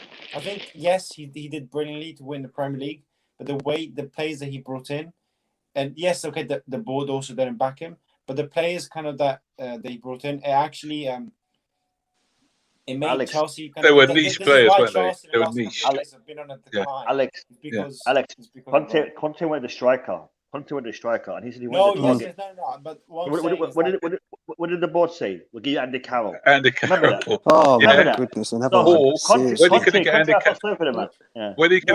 Carroll, they said, "Okay, we'll give you Ashley Barnes." But what I'm saying is like we have I remember that balance, but it's like I'd rather give Tuchel what he wants, like instead of trying to like build some kind of longevity just because the players there to get, you know. Because to be honest, for me, I don't. There's always going to be other good players to come in. I just you know what I mean. Just if Tuchel needs a player that's going to fit the way that if you know what I mean.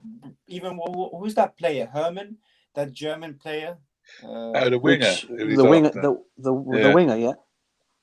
If he fits the system and actually thinks that he's going to be that player that's going to help his whole team, then get him. Because to be honest, for me, like if it actually is going to help the team develop more, then I wouldn't mind it because, to be honest, our team is already good enough. So if we bring that player in, then our team will be Herman or better. the And we can Hoffman? bring more players next season. So is it Herman or Hoffman? Hoffman, I think it is. Hoffman. Yeah, Hoffman. Hoffman. Yeah, Hoffman. that's it, yeah. Hoffman. He's mediocre. Hoffman is mediocre. He's also old. Is he? He's not that good. He's 28, isn't he? Sit on that side. He's Yeah, it's old, about 28. yeah. But the you're ball not getting behind. the point. You're not actually getting the point with what Alex is saying there, Kless. Yeah. Because what he's saying is, if he fits his system, then he may not come in as a starter, but he may want him to play as a bit similar to what says what's that guy Oxlade-Chamberlain does for Arsenal, a bit part player. But he knows how to fit the Klopp system. So when they won the league last season, he came in, he knew his role, and he did okay. He fitted in okay. So maybe that's the sort of player that he's looking at. Just squad fitness. Lads, I got to go. It's 3:10 a.m. It's getting late. Yeah. I'm wrapping up in a minute anyway. So all right. So let me Baggy. before you go, Baggy, because I'll wrap up soon. Who do you want in the next round? Who do I want in the next round? Honestly, I want Real Madrid. Real Madrid. Seriously. Okay. I want Real Madrid. Yeah. Because the thing is this, if we get to the semi-finals, we've beaten Atletico, we've beaten Real Madrid, and now we're in the semi-finals. Now bring it on. So that's not bad. For me, I want us to win it, and I want us to win it by beating the best. And right now we've beaten one of the best teams in Europe. Yeah. Let's bring in one of the teams that has the biggest hype in Europe. Let's beat them as well, and let's continue moving forward. That's what I was saying. And if we beat them, what it also does, it sends a signal to the rest of the teams out there to be worried. So, and also be like, Alaba, do you really want to go to Real Madrid? Haaland, do you really want to go to Real Madrid? You know what I mean? We're better. Listen, if they want to go, they can go. I'm at that stage right now with what we're building. If you don't want to be a part of that, then you can go join a Man United or Ole or whatever. It'll also be welcome back Eden. It'll also be welcome back Eden Hazard. If he's fit. He can come. He can come back, but he's not going to get game time. No. Yeah, but No. For the Real Madrid, if we get Real Madrid, I'm saying. For the match. Yeah, for sure. I want to comment on the Eden Hazard thing because I was going to make a video about it, but then I thought, it's not really worth it. But for me, Eden Hazard, he will be back at Chelsea at some point, but he'll be back at Chelsea in an administration role. He might be like one of the scouts, directors, youth coaches or something. He will have some part to play for Chelsea, but I don't think we should disrespect his legacy by having him on the way he is right now. Yeah. Agreed. So lads, I'm out of here. Okay, thanks again, Baggy. Take it easy, Baggy. Cheers, bro. And remember to subscribe to his channel if you haven't done so already. Baggy TV. Yep. Yeah. Cheers. Okay. Cheers, mate. Chelsea. Bye. Yeah. So, guys, what are your predictions? Who do you want in the next round? For me, I don't mind. I don't mind if we get Real Madrid. It'd be great because we've not played Real Madrid since I said we played them in the Super Cup some time ago. So I wouldn't mind getting them.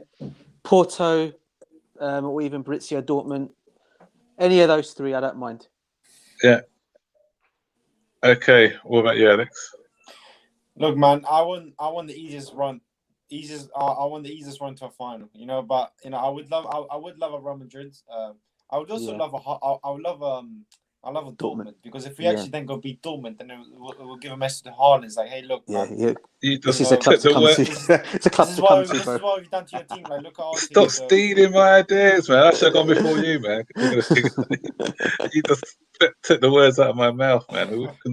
The convincing performance against Dortmund will hopefully convince Haaland to come to Chelsea. I think, we're also chasing their midfielder, by the way. I forget his name. Who's that midfielder that's playing for them? Reina. Who? Reina. I think the Manchester City won him as well. I know. The Brazilian guy, Reina. Yeah, it was two of us. He's American. He's not Brazilian. He's American. Sorry, yeah, American. Yeah. Is it?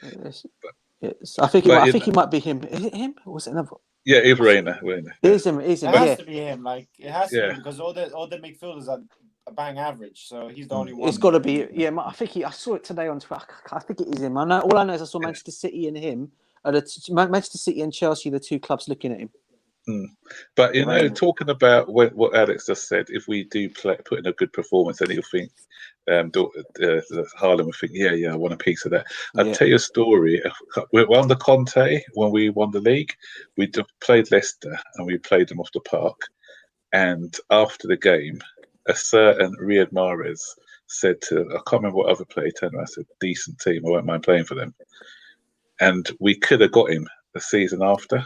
Apparently, he was in a hotel in Chelsea Harbour, but I don't know what went wrong.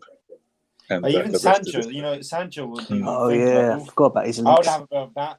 Jadon Sancho flip. Yeah, awesome. Yeah. So, what about you then? I'll go to Mikhail. Who do you want? For next round? I'll take one of the easier teams. Yeah, thanks. But I think the drama would be playing Dortmund for sure, just because I want to see Haaland go up against our defensive block and see what he's got, and if he's really got the goods or not. And it should be a good contest. Yeah. And Klasov, what about you? I just don't want Munich and Dortmund. We can beat City because United beat City recently, so they're not that difficult, to be honest. I mean, really? United beat them with Fred and McTominay, right? So I'm not worried about City. I'm not worried about Madrid. I'm not only worried about Dortmund and Munich because Haaland can score. He can score 3-4 goals. Yeah, but what about Liverpool? What about Liverpool? I'm not worried. No. Sorry, Alex. Go on. No, I'm not worried about Liverpool. Dortmund's defense is so bad. Yeah, their defense is awful. But Klasov makes. But actually, Klasov does make a good point about Man City, because the other day when they played Manchester United, when they got posed a problem, the response wasn't great. It's true. Yeah. And because obviously they haven't won the Champions League, it's like, remember when it took us a while, it was weighing down on us. When are we ever going to win this? Are we cursed or whatever? So if we do play against City and let's say we score early, then I can't see them. I just feel that we give too much respect to the Premier League teams. When we're playing European opposition, we're not familiar with them, so I feel that we put our best foot forward when we're playing teams we're not familiar with. You really want to ignore Dortmund, to be honest, because they can attack. They have very skillful players. Well, defense is good though. We haven't conceded a goal in 10 hours. Our defense is not that good, to be honest. Big up our to that. Goal is good. Kante and Kovacic or Jorginho, they're good, but defense is just okay. And I think we're defending as a team, and that's more important than how good we are defensively. As long as people track back to cover, that's all one can ask, right? Listen, Mendy will make mistakes. Mendy will make mistakes. I think so. But do you not think? I mean, at this moment in time, it'll happen. But it shouldn't be the end of the world, right? No. Why do you think Mendy would make mistakes? Why are you saying that anyway? He doesn't make a mistake. I mean, it's obvious, to be honest. Why is it obvious? He wouldn't make a mistake, and especially with Munich and Dortmund attack. Yeah, but why is it obvious that he'll make a mistake? Today he was faultless. Yeah, today he was excellent today, man. Brilliant. Against Leeds, he was world class. Made 2 world class moves. I could say Haaland will have a stinker. I could say Hummels will be so bad that Werner will score a hat trick. You know what I mean? Like, and Jadon Sancho will be poor. And Jadon Sancho will be poor on the wing. You know what I mean? Like, you can't. We can't predict the future, man. Yeah, they're a German team, and Tuchel has a German mentality. So they both understand each other. So I don't think so that Tuchel will have very easy game against Dortmund or Munich. I actually think against obviously Munich have got a good attacking side, but I actually think our game can suit them with the pace of Werner and Ziyech. Especially with Werner, he's gonna enjoy that game because he's gonna get because they push up to the halfway line, that team. Yeah, and they leave a lot of space behind. So if we play like we did against Liverpool, beat their press and just knock it longer to Werner, who's playing on the last man, then I think we can get some joy from that game. Yeah, I just say that this year I think Borussia Dortmund will win Champions League. I know it's wild, but I think they can. Not with that defense. Not with that defense, no. But you know what? Borussia Dortmund will win the Champions League this year. Who? Dortmund? Yes, I think they will. Can win the Champions League this year. Dortmund. Okay, if Dortmund win the Champions League, I'll paint myself all yellow. From feet to head. I'll jump in paint. I'll jump in a bucket of paint and then I'll post it on Twitter. All right. And you know what? If they do win it, I'll actually wear a Borussia Dortmund shirt. Yeah, if they do win it. But honestly, I would win. I know you, but I get what I get your point saying they are. I get why you're saying that because of the team they've got the attack. I get that. Bro. Did you see them the other day though? And their players want to impress every team. Sancho wants to go to Real Madrid or United. Haaland wants to go to Chelsea or Barcelona. Yeah. They want to impress. They would give their 100% this year. If you watch the game against Sevilla though? You watch the game against Sevilla. Okay, they beat Sevilla, but Sevilla only started playing in the second half, and they had another chance to make it 3-2 to make it nervy, and had they scored that, I reckon that they may have actually got through in that round. Their defense their goalkeeper is awful as well. I don't know who that goalkeeper is, but Martin Hitz. And the other thing is also with them is I saw a game. I mean, I know it's not the Champions League, but I watched them against Bayern Munich. They were 2-0 up in that game, 2-0 up, and Bayern Munich came and beat them 3-2. 3-2. And that was 4-2. So 4-2 after 4-2, and they were 2-0 up in that game. With Haaland scoring. So for me, I think I get what you're trying to say, but I think their defense can get got. The defense for me can get got at easily for me for sure. Okay, and I think the way we're playing at this moment in time. Like I think Kwasi, I think he's a gentleman who's actually on this thing. He actually said we've got the third best defense in Europe. We have got the best defense around at the moment. I can't see anybody getting through our defense at the moment. Whoever's coming in there, whether it's Silva, whether it's Rudiger, or whether it's Zuma or Christensen, no one seems to be able to get through our defense anymore. I guess we have to take that into confidence and say, going forward. And we'll have Thiago back also. Yeah, and another good point here by Kwasi. Another great point.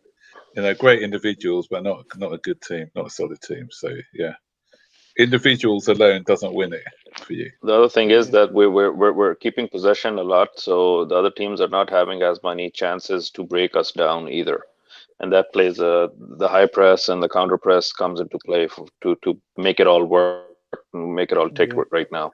Because I got the feeling today that we started giving them the ball a little bit in the second half, and they could probably sooner or later they were going to score. So it has to all work together like clockwork, right? So it can't just be the defense doing defense. The midfield has to do its job, and the forwards have to do the high press. So that unit playing together is what's going to get the job done. But I was going to say, but listen, I was just going to say, but look, they are a great team. I'm not going to knock them because the Champions League is such a funny competition at this moment in time for this year. Anybody could probably go out there and win it because of the way all is planning out. But for me, I just think there's too many other teams in it at the moment that can actually beat it, that can actually win it ahead of them. Like who? Like Bayern Munich, PSG, Bayern Munich, Man City. Those are the three teams that I would take the favourites. Yeah, same. That's what I was going to say, Alex. Words out of my mouth. Yeah. So if we can make the semis as the fourth team, I'm happy. Dark horses we can be. Yeah. No, yeah. I don't care if we lose in the semis. You know, like because at the end of the day, like even if we lose in the next round, I don't really. To be honest, I wouldn't be bothered because the thing is, our expectations weren't to go far. And, you know what I mean? Our expectations at the moment are not like, well, we need to go and beat all these teams. It's good revenue for the club, so you know what I mean. Yeah, it's always good money in general for to be in the next round of the Champions League. So let's just give it a go. You know what I mean? Like we've passed that psychological barrier as well because we've not getting there for a while. So I think there's a lot. I think all the teams in the pot, all the Champions League teams, I think not a lot of people would want to face Chelsea at the moment. So, no, exactly. I was going to say, I don't think there's I don't think any team would actually want to play Chelsea at the moment because the way we're playing and the amount of confidence we're playing at the moment. I think. Yeah, I don't think we're actually the ones who would say. I think the two teams that people would want to have would be a Dortmund or a Porto. Yeah, but definitely. I think we've taken over the mantle. I think we've taken over the mantle of Atleti in terms of being that hard to break down team that you don't necessarily want to go up against. So I think we're going to be that team in this year. Yeah, I think we can reach till final if we don't play Dortmund and Munich. That's what I think. We can reach final. We can beat PSG. We can beat Madrid, City, whatever, But wait. Can I ask you a question? So what? What's the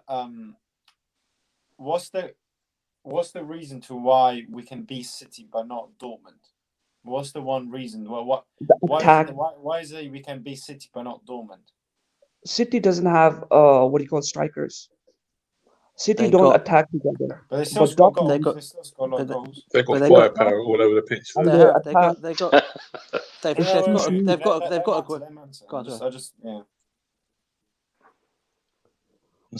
City are scoring goals from midfield, right? And I think that's not a big issue, to be honest. And I just feel like you cannot beat Dortmund in Champions League this year and Munich. Dortmund can beat Munich because they scored 2 goals. Yeah. They have a very good attack, and the passing man, Royce, Haaland, Sancho, it's just raining. You're talking about a team that's 6 in the Bundesliga, and everyone says the Bundesliga is a bad. Yeah, that's one of the reasons they need to be in Champions League. That's the reason they need to win Champions League, because they're in the 6th. They don't have that much pressure from the They need to perform. They need to win La Liga, Bundesliga. I think so. Maybe you guys don't agree with it, but I don't think they're a complete team. They have an awesome attack. I just don't think that an awesome attack by itself is enough to beat everybody else in Europe. It might help. And also, if you think about the attack, you were talking about their attack. If you look at Manchester City's attack, you've got to look at Raheem Sterling. You've got Aguero. You've got Jesus. You've got Gundogan, De Bruyne, Mahrez. Yeah, you got loads of them who can score. Bernardo Silva. Silva's, yeah. But United beat them, so it doesn't matter though. You know how to beat them, right? So football doesn't work. Football doesn't work like that. Though. It does, because when Liverpool was known how Liverpool can be beaten, now they're easily beaten. I think City is done. There's no more to City. They're gonna win the Premier League, and that's it. Yeah, that's definitely. They're going to win the Premier. But you see, they're definitely going to win the league. Yeah, but I, in terms of what you were saying about you would rather face them ahead of Dortmund in the Champions League, it's kind of like being a little bit, because I would actually try to avoid Manchester City if we possibly can, and maybe get them down the lines. But Dortmund, I mean, listen, as I said, I'm not going to come here and put Dortmund down here. You've made some very valid points on Dortmund. Yeah, they have got a very good team. Their attack's very good and everything, but I just think their defense isn't as great as probably I'd say Manchester City's in terms of goals being conceded as well. I mean, I think Manchester City's is less than this in terms of that. So I don't know. I don't know. I don't know what you guys think on that. Southampton scored 2 goals against City. Aston Villa almost beat City. United beat City. So they're not that tough, to be honest. Yeah, but all of the Bundesliga have beaten Dortmund this season. So what are you saying? The 6th, they've lost about 8 or 9 games this season. So you can't just. Football's not like that. This team's beaten that team, so then that means that they're not going to win anything. Anyone's as I'll just take Tuchel's position where he said anyone. I think anyone in the last day have got a chance on their day of winning it.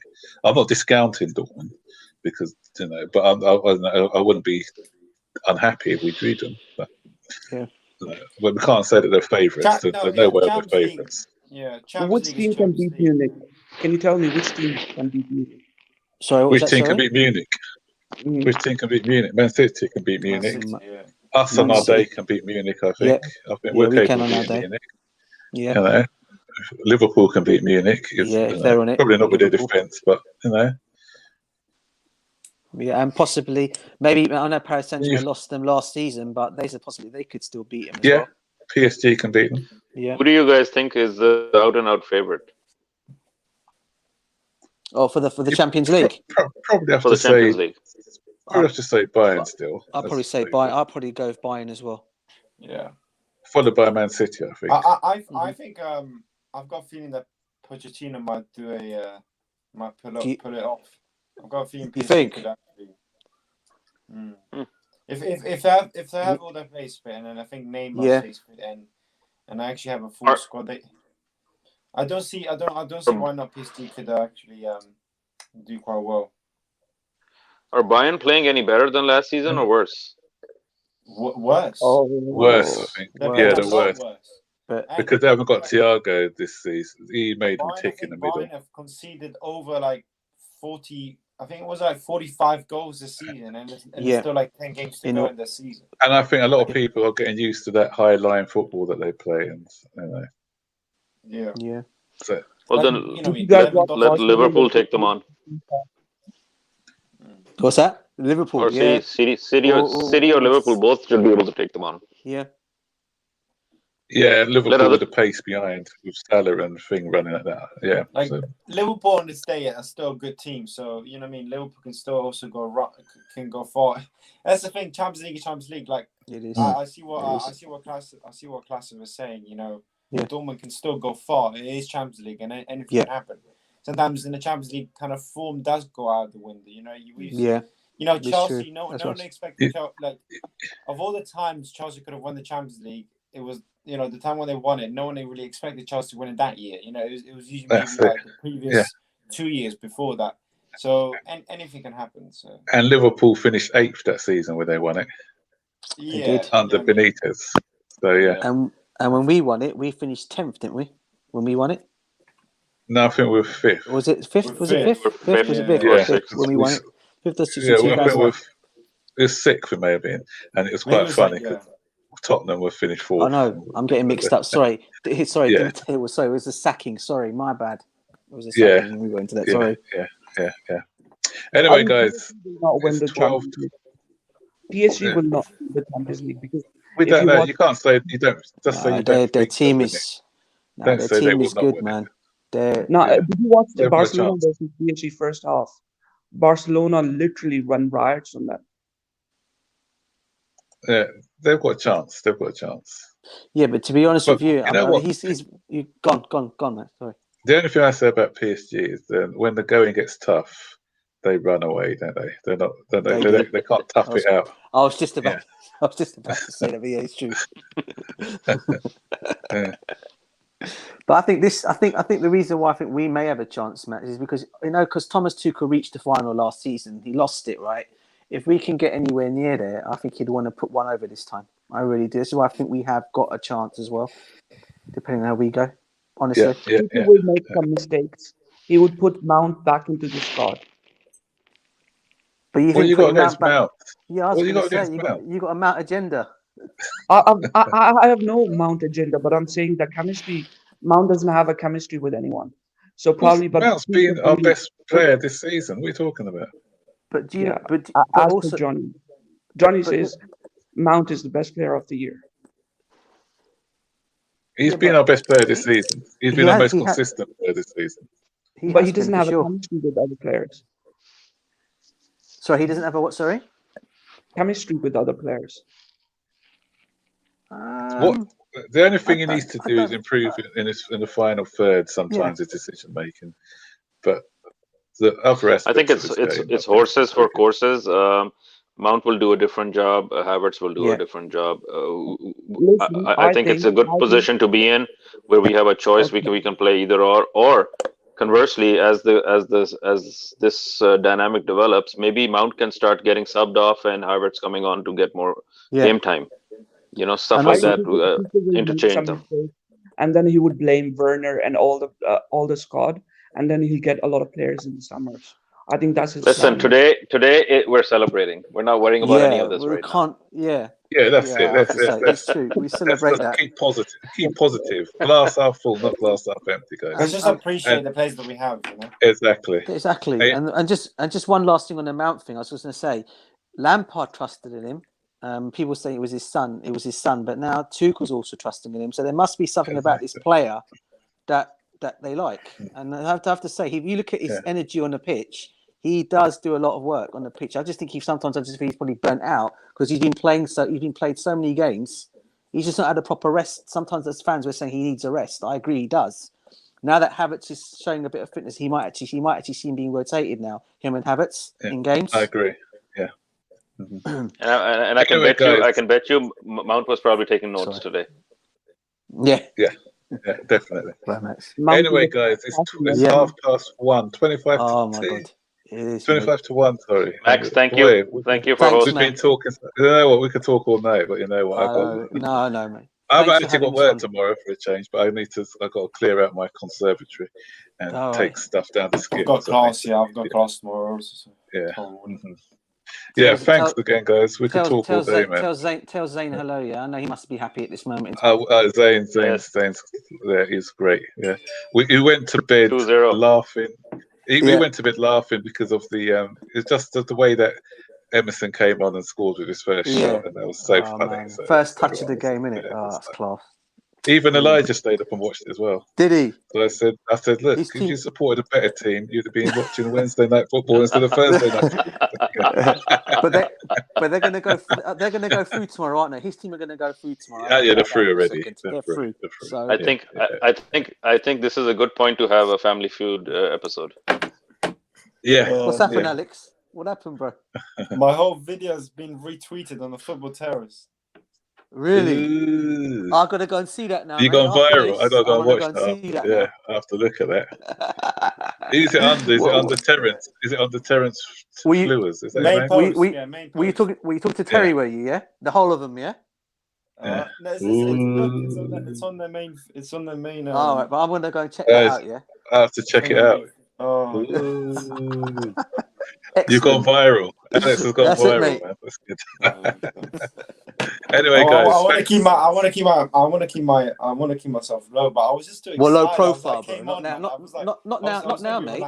Not now. No, everyone want to know who you are now, geez.